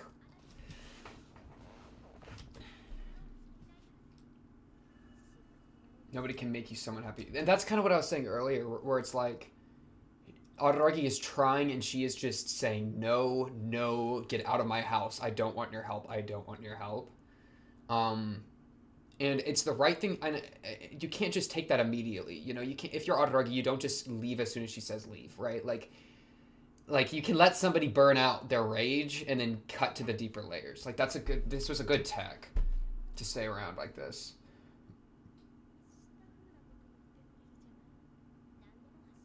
What a setup. That's criminal. As soon as she said, you talk like you know everything, the next two lines of dialogue are literally guaranteed, bro. I was just like, I just know what I know. It's like, I know she's about to say that. Like, I just know that she's about to say that. Oh, the music was killer, too. Correct answer, it being correct. What a thought. I'm so brittle that happiness would smash me. What a thought. Bro, this is such a good show. I mean, I'm so in love with this show. Some people really think like this, right? Like, I mean, like, because happiness can be like a do I deserve it thing, but for it to destroy you, right? I mean, it's to her, it's like foreign. It's so largely foreign to her that she was blinded by the radiance of a normal household, right? Like, it just reminds me of a lot of like thinking I've been doing about like life satisfaction recently, where it's like if you have somebody that grew up in a like a domestic house or like an abused household, and that's all they knew, right? And then they realized how much they were lacking, like literally Sodachi, right? Then you realize like holy crap, like there's families that don't hit each other, like the other kids don't have bruises underneath their school clothes, right? Like does realizing that, how much would that hurt someone, right? And how much would that lead them to become less satisfied because now they know what they lack?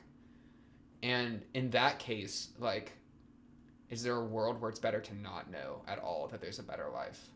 To like the naivety of being like in a horrible life, but being naive to a chance of it being better. I just want to survive the days steeped in mild unhappiness. Like, because at least I've lived here. At least I know this. It's what I know. It's comfortable. It's the comfortable uncomfortableness, right? It's the comfortable pain. Rather than taking the risk of something better because, I mean, it's so foreign. Right? Like, that's... Oh, my God. She kind of looks like Kanbaru here a little bit. A little bit. Just facial structure. That looks kind of like how Kanbaru smiles. I don't want to be happy anymore. That was a crazy line.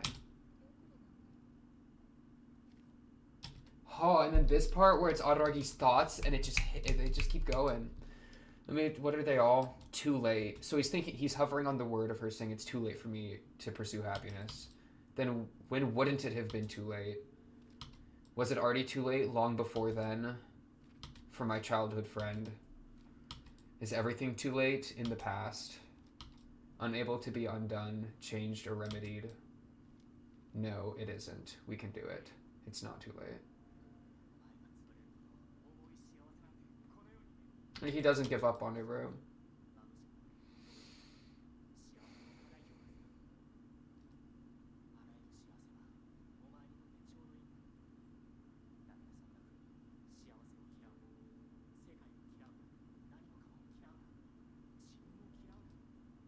Because it's like, that's like how she knows to survive, right?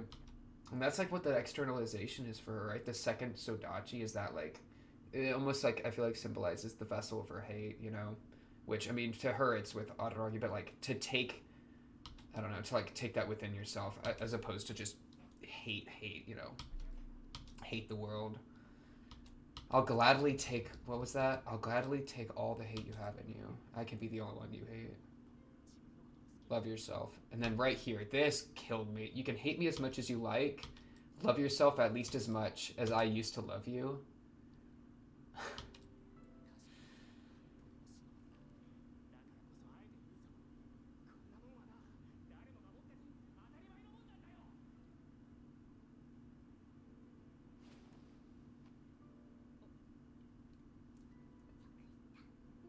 She's proud of... Dude. I'm so glad she's here and not Ogi, bro. Hanakawa. Hanakawa. Oh, and they cover her eyes at such good times. And it's so soft. It's crazy how delicate she is under the surface, right? Under the surface of all that anger.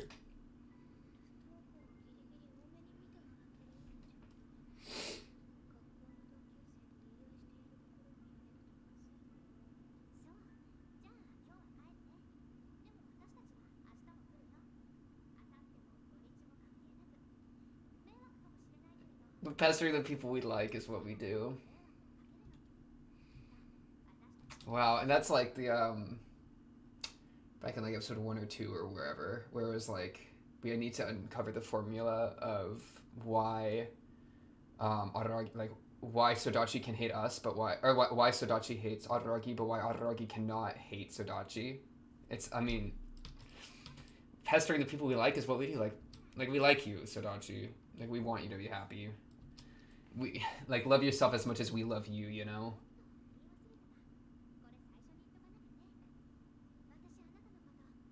She's so sweet. I love these characters so much. This poor depressed girl.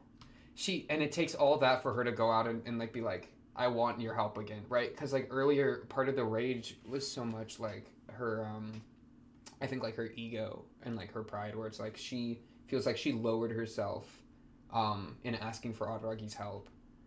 And then for that to be turned down, it's like now she's in a worse position because she's the type of person that needed help. She still is in as bad a situation as previously with the abuse, but now also she attempted to fix it and feels she reduced herself and made a fool of herself, and so now it's even worse than it originally was.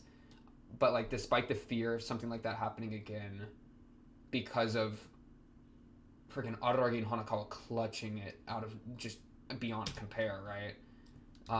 She puts this out of, please find my mother then. Bro, Sodachi's mother in the realm of the dead? I don't know. I mean, her disappearing makes me think she died, right? It makes me think that, and the focus on the locked doors makes me think that she was swallowed up within the room by darkness. That, like, almost like reverse psychology, as much as she convinced herself that she didn't want her mother to disappear, that it slipped in, and she was desperate for that not to be the case, but on some deep level within her it was. Maybe that'll be, like, the reason that now we're exploring her character, in with the context of Araragi having been killed by Gon.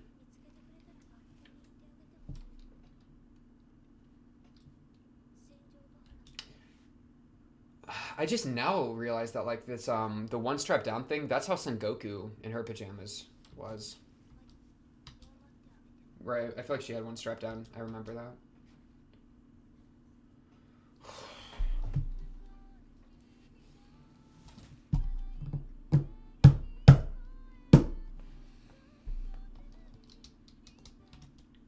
I just watched it again.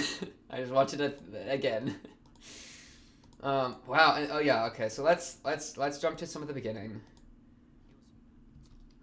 My parents brought the young Sodachi home to shield her from her family. Look how nervous she is.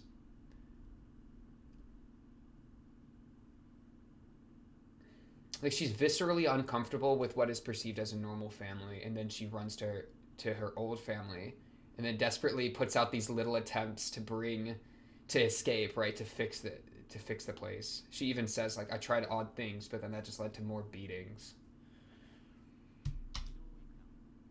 And her constantly trying to make it a normal thing of, like, this is normal. Like, you don't have to pity me. Like, this is just how it is, you know? That's such a way people think that, like, I mean, that's like acceptance in, like, such a, like, scary way, right? Where it's like you're accepting that it's normal, which then is like, then why should I fight it? You know, like, this is just how it is.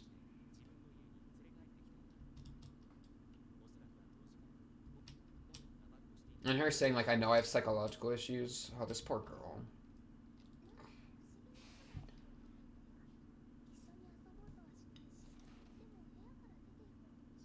Yeah, and this is so. This talk is this. When is this conversation with Sengoku happening? Is this the one from, like, how long ago was this conversation with Sengoku? Did this just now happen? Wait. And this exact is the shot in Koyomi, right? Where I was like, who the heck is this girl? So that's a really interesting specific choice to have. It was roughly on the time I played with Sengoku and my sister Tsukihi. I was with Sodachi at my home.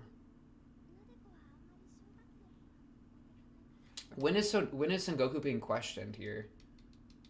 Because I feel like we've seen this scene before, but then there was that addendum of there was another girl there, or is he calling her now?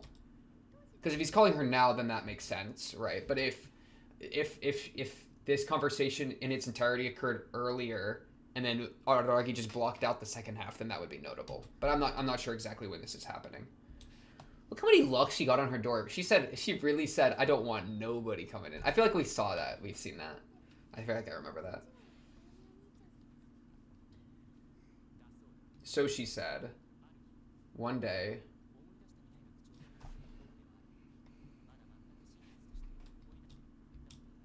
He really doesn't. I believe him when he says he really doesn't when he really doesn't remember this. I do believe him here. I just think as he's piecing it together, some of that piecing together gets externalized to Ogi.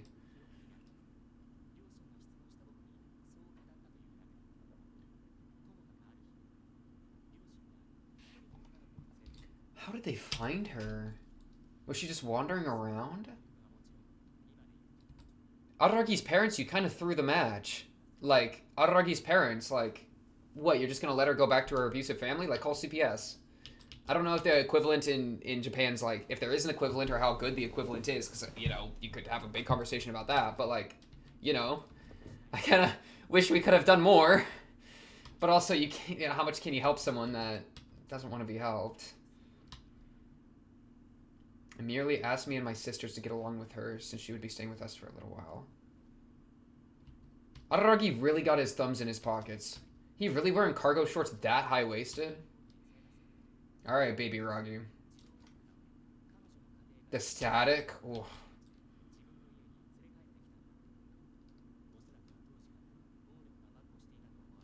Man, look at that, like, self-soothing, like hugging yourself, hugging your knees to your chest. That is self-soothing right there.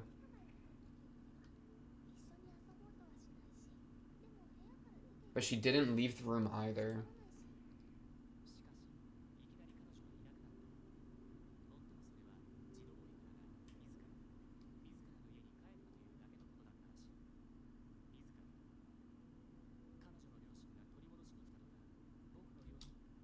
Nor did my parents run into trouble letting her stay at our home. Yeah, it was like a... Neither side pushed her at all to do that. She just did that.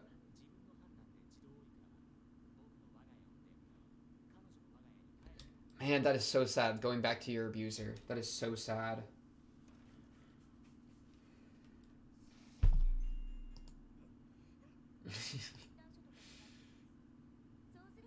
So what exact this interaction at the beginning? I was confused by what it first happened because it happened so fast. But I think I understand it. Let's watch it again now. Yeah, because let's just. How did you get? Oh, it was Senjo. The swelling from Senjo's punch. So this is the swelling here. She's showing that off. I didn't like. That is. I mean, it's red. It's red. I just didn't notice it very well. But that's from Senjo Gahara. Smacking her. And this is, okay, the sickly quiet girl, that's Senjo Gahara. I see. That part I did not, I was like playing catch up on, and then I was like, wait, the swelling? No, yeah, okay, we're good. But then this part, then they just started doing things. I was like, what is, Aragi's hiding his hand behind so that he can prick himself, which, I mean, even think of that. Like, he's injuring himself, he's drawing his own blood in order to heal someone else. Like, plucking his own feathers in order to weave the cloth, like low-key, just in the way that his vampirism healing goes, that it requires self-damage or, like, you know, your lifeblood. Perhaps a connection there. Ooh, he got a little safety pin on ready for this kind of thing.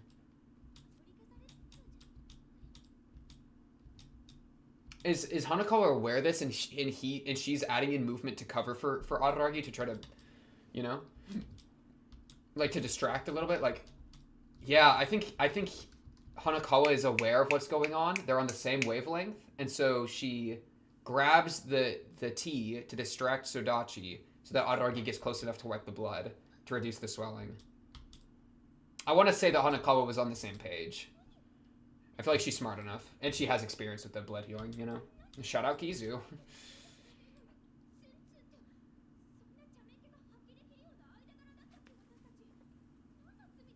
You want to get tried for assault too? And he says, don't you know, you've already been healed.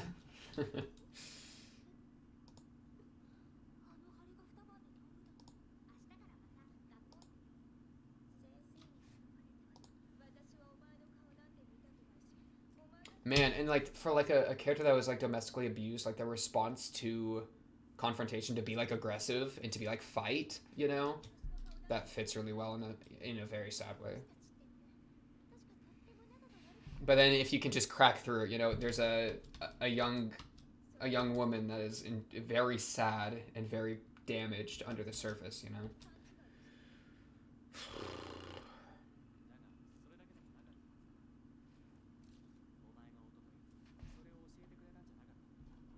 Right? Like, he's like, I'm going to try to like in the same way that previously she was putting out hints and he wasn't getting it, you know, with the Monty Hall problem. Now he's saying like, isn't that what you tried to tell me? Like, he's honestly and earnestly trying to see through it and be like, let me hear you. Man, look at this shot, bro. We're in the rafters, bro. We're just in the rafters right now, for real, for real. The triangle, geometric, the strongest shape. It also just fits it well because there's the three of them, right? And then the most clutch Hanakawa move, yoinky. She was ready, bro. The dexterity to catch that? That is some cat-like dexterity right there.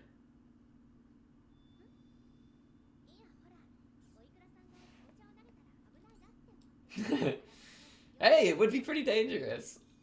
The goat. The goat. The goat! Too much reflection. What a crazy... Dude, I think they both had this thought, Loki. Araragi and Sodachi are both like, dang, that's a lot of reflection. And that's coming from two people that don't... that have a very interesting ways to reflect, right? Very interesting ways to reflect. Man. Hatred as a coping mechanism, bro. Hatred as a coping mechanism. Araragi, bro. Araragi squared. Araragi was ready. Araragi was ready for this, bro. Araragi and Hanakawa synced, bro. They were ready together.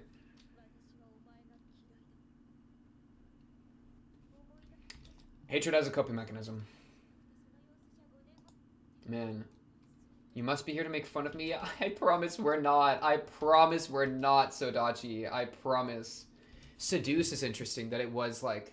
Because, I mean, that word choice implies, like, a romantic, erotic, whatever, you know? Oh, she even, like, does a little bite of the lip. Oh, it's because she's, like... Oh, she's cringing at herself, bro.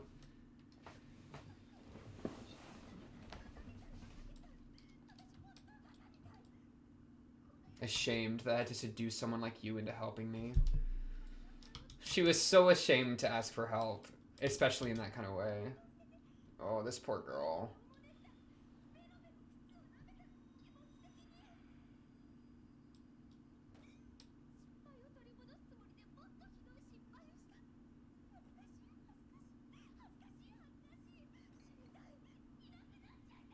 I want to disappear, bro.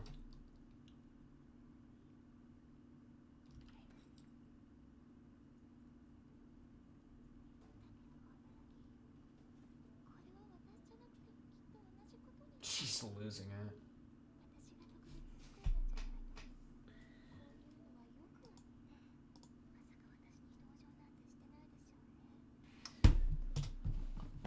I'm just like, dude, I mean, when she was saying all this, I'm just thinking, how do you even respond? Like, that is such a difficult situation, right? Somebody, like, I mean, dude, it's messing with my brain waves, man. Where it's like, don't pity me is, like, such a hard thing to respond to already, right?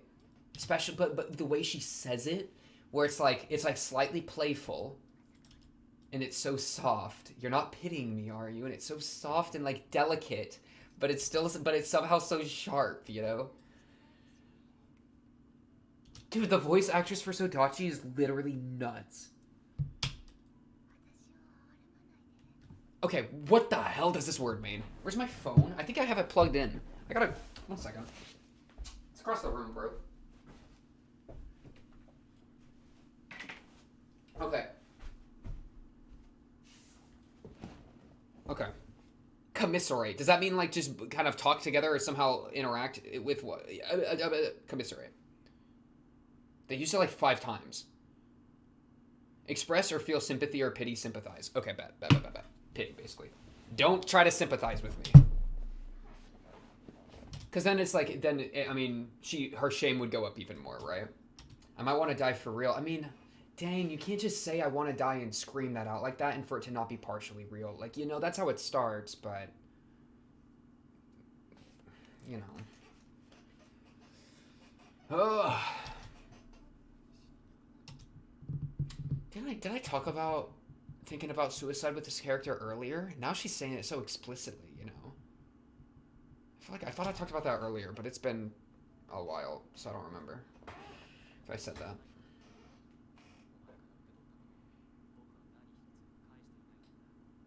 I do like that he puts it entirely on her court.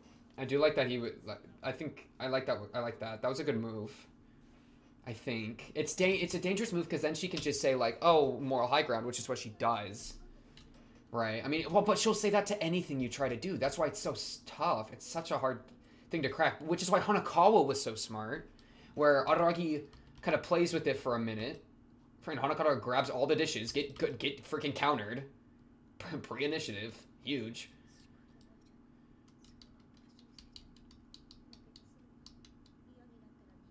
That I wasted my chance, that I ran away when I couldn't take it anymore. It's my parents' fault. They're the bad guys. It's my parents' fault that I'm reduced to this. And then we get that.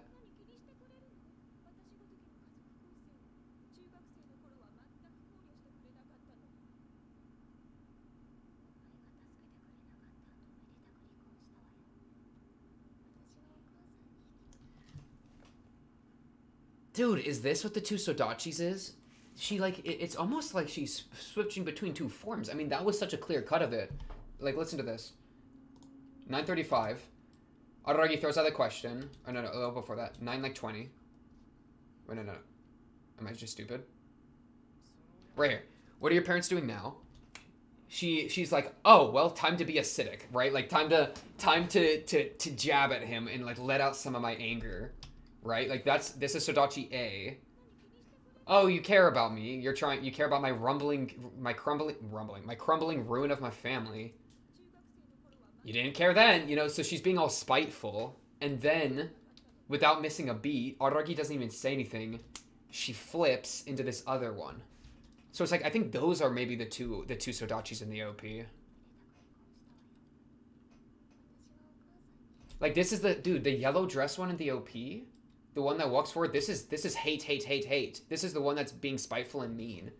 Because the other one, the child, has been, you know, like, the one in the white dress is the one that's helped by the other one, right?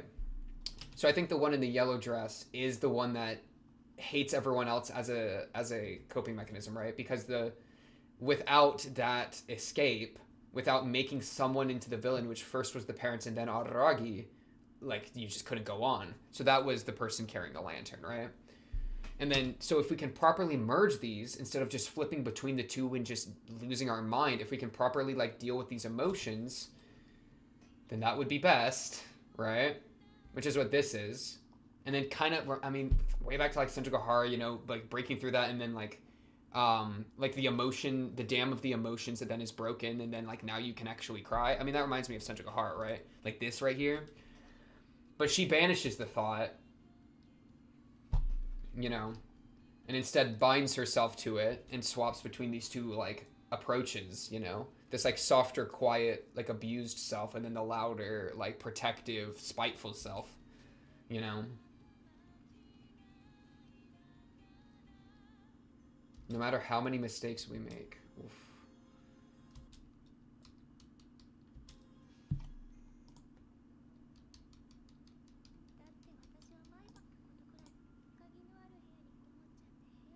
I love this character. This character is so good. And man, the mom hits her because the mom got hit, right?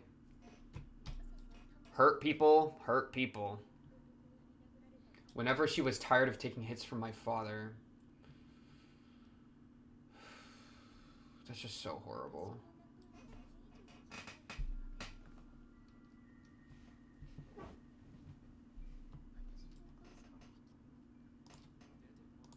Man, and look, she's doing that same knee thing that she was doing in Araragi's house.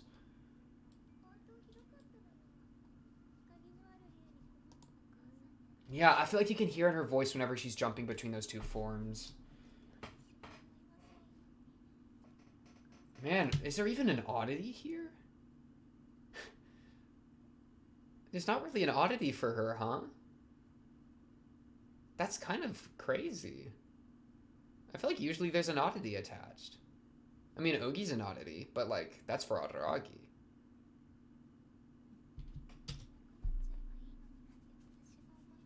I haven't even thought about oddities much at all.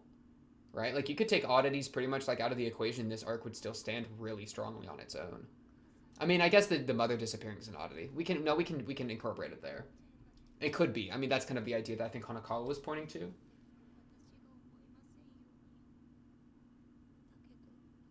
Disappeared. And that's, yeah, as soon as, when they were using the word disappeared, I mean, I think I said, like, reminds me of Ogi. Reminds me of darkness, is what I meant, right? Like, Shinobu's darkness making a lot of things disappear. And then Ogi as the personification of that, which is why, yeah. No, okay. I was gonna say something really crazy about like Araragi somehow like 7 billion layers deep in his subconscious causing her mother to disappear, but no. I think we can just, let's put it on her. Let's keep it to her. Let's keep it to her.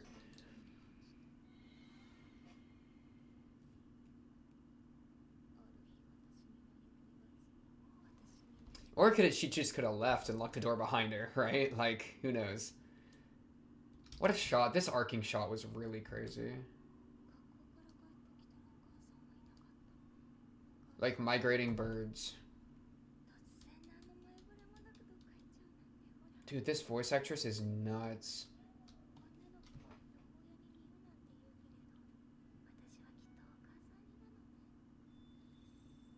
And the smile thing. God. Yeah, no letter. Now we got welfare. Got our new minimalist, clean place. Man, because Araragi's place was clean. A part of you wants that clean place. I mean, you're living in one. Like, you left a filthy nightmare to come here to a clean place. Like, a part of you saw the radiance that was, like, what was blinding radiance of the Araragi household, and saw it and liked that it was nice and clean, and at least incorporated that much, right? Like, that's like an example even of, like, perhaps a small piece of, even if she doesn't claim it, like, happiness or something. But, like, at least something negative was taken away.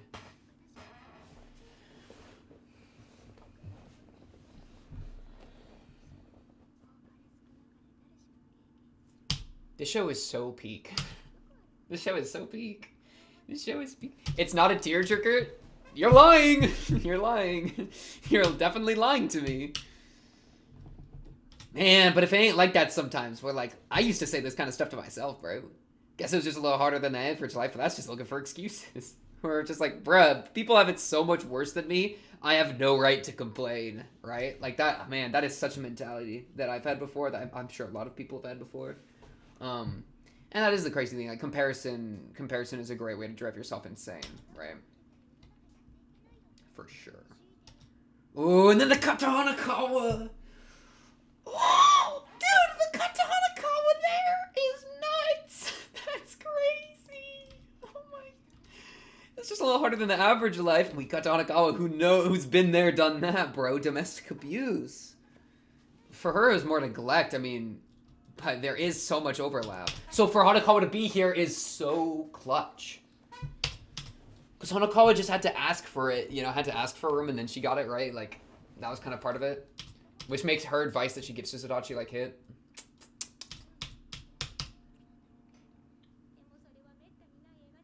Silver lining. Oh, I can just look at it as it was a rare and valuable experience. And it wasn't traumatic. It's fine. Everything's fine.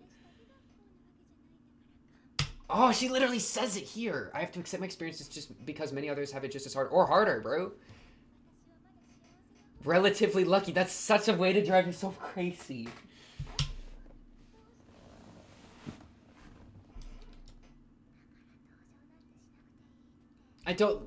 Living is like, I want you to not only be alive, I want you to be thriving. Living is the bare minimum. I'm really happy we're there, but we can go higher, right? There's no need for amends. Oh, but then that's this part, man. Speaking to you takes a load off my mind. And that's like where she was pulling her hair from right there, you know? At least, that's the crazy thing. Like, even doing this much was good for her. Takes a load off my mind. Like, getting that out, right? Getting that catharsis.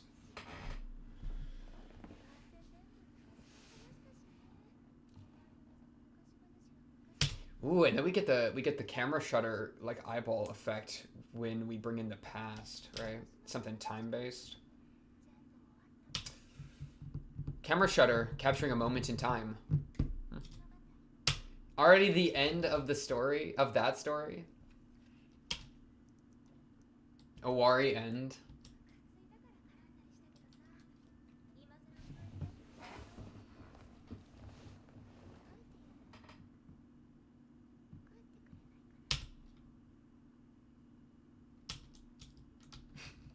This is so sad. This is so sad. Could you please go home? She's not yelling anymore. She feels better. She's gotten it off her mind. And this, it almost reminds me of Ogi, bro, where it's like, they hit a point that's like, I have everything I want. I feel better now. You can go. And then Hanakawa the goat comes in and says, no, we're pushing this to its conclusion. Like, let's finish this out. Right? I'm not trying to just hit whatever, you know, level of acceptance there. Like, let's fully push it. If she tells us to go home, we have no choice but to go home. But it's like, he said he's only going to atone if she lets him, you know? And she said, there's no need, please go home. And she's being nice, so it's like, what are you supposed to do? And that's why Hanakawa's the GOAT! She comes in, it's just like, well, let me just ask you a few questions. She only has one chair in this place. That's why so freaking Hanakawa had to be on this freaking, like, painting ladder. Because she doesn't expect guests because she's alone.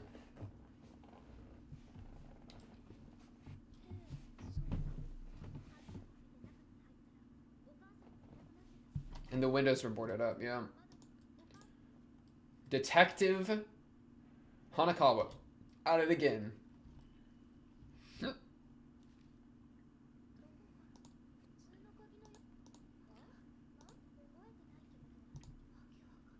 That is so smart, by the way. If you don't remember, must have been unremarkable. Therefore, it would be whatever the status is, like the normal status is, which would be, in this case, locked.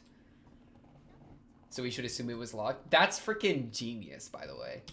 Look at it where it's like, okay, let's just go with the best assumption. If you don't remember, then it was probably not rememberable, which means it was probably what it normally is. Freaking smart. Stop giving me freaking jiggle physics whenever you're spitting bars, Hanakawa. Animation budget triples whenever Hanakawa's on screen. And then look at her. She lays back on the wall. She says, I Araragi back to you. She just comes in for the assist, bro. She comes in for the assist, bro. Ogi would be over here, like, making Araragi feel horrible, and then would just say, like, oh, we want to leave now. I guess we can't help you. Later. Like, no. And now she's seeking understanding. Like, do you understand how I felt? Like, now she's actually putting out, like, let's understand each other here.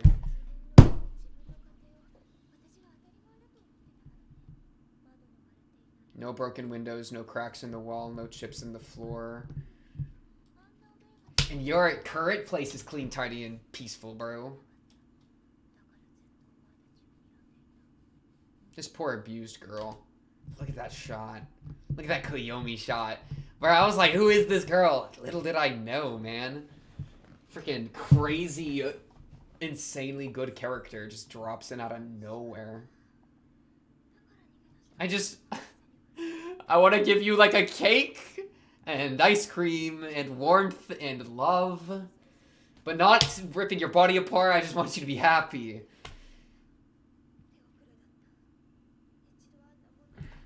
Let me get that again. Let me get that again.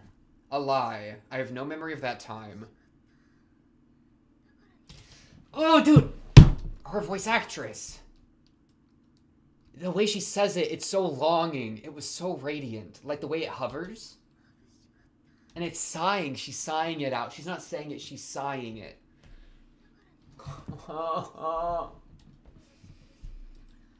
Radiance dazzled me. It's so beautiful, it blinded me.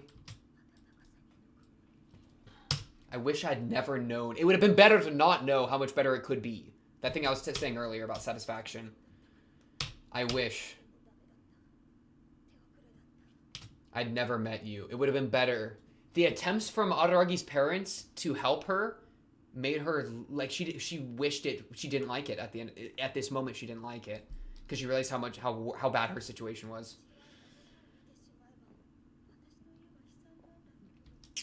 So in its own way, it hurt. In its own way, that attempt to help hurt. It burnt her. It burnt her, bro. It burnt her like the burning in the lantern.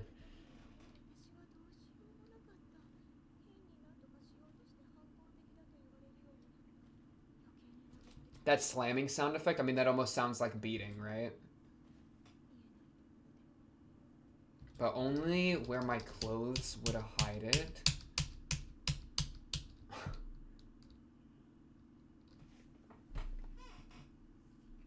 What a line, man. What a line.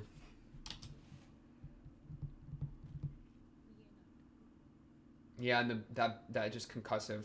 Boom, boom, boom.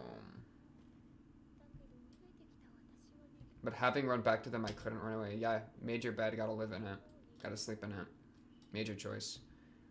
Sleeping in like a bathroom, bro? Did you have a bedroom? Sleeping on like tile floor next to a shower drain.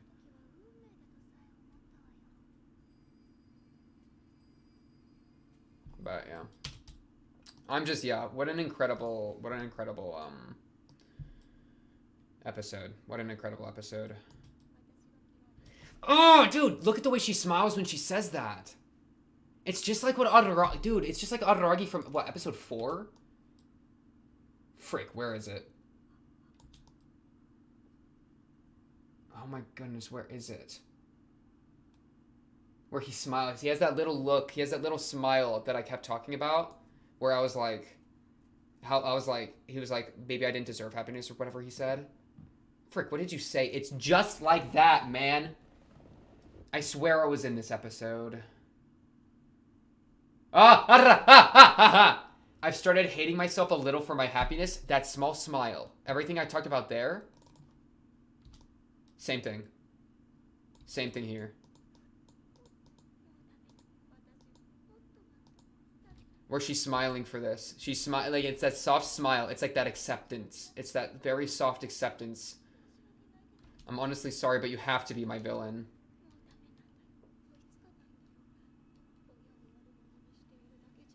Intact is a great word, too. Great word choice. But, man... Ah! Faith is a cruel mistress. Bars. What an incredible monologue.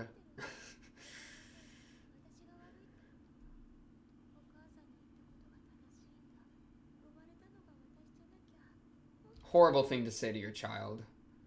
Blaming them like that, horrible. What horrible parents. Yeah, this bar right here of her saying I hate myself reminds me of what Araragi said in episode 4 there. I hate myself so much.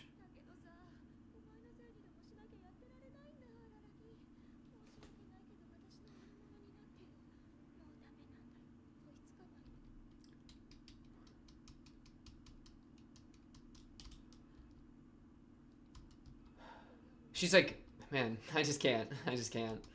I'm thinking of the equation thing. She's just trying to make it math out, bro. I'm really trying. I'm doing what I can.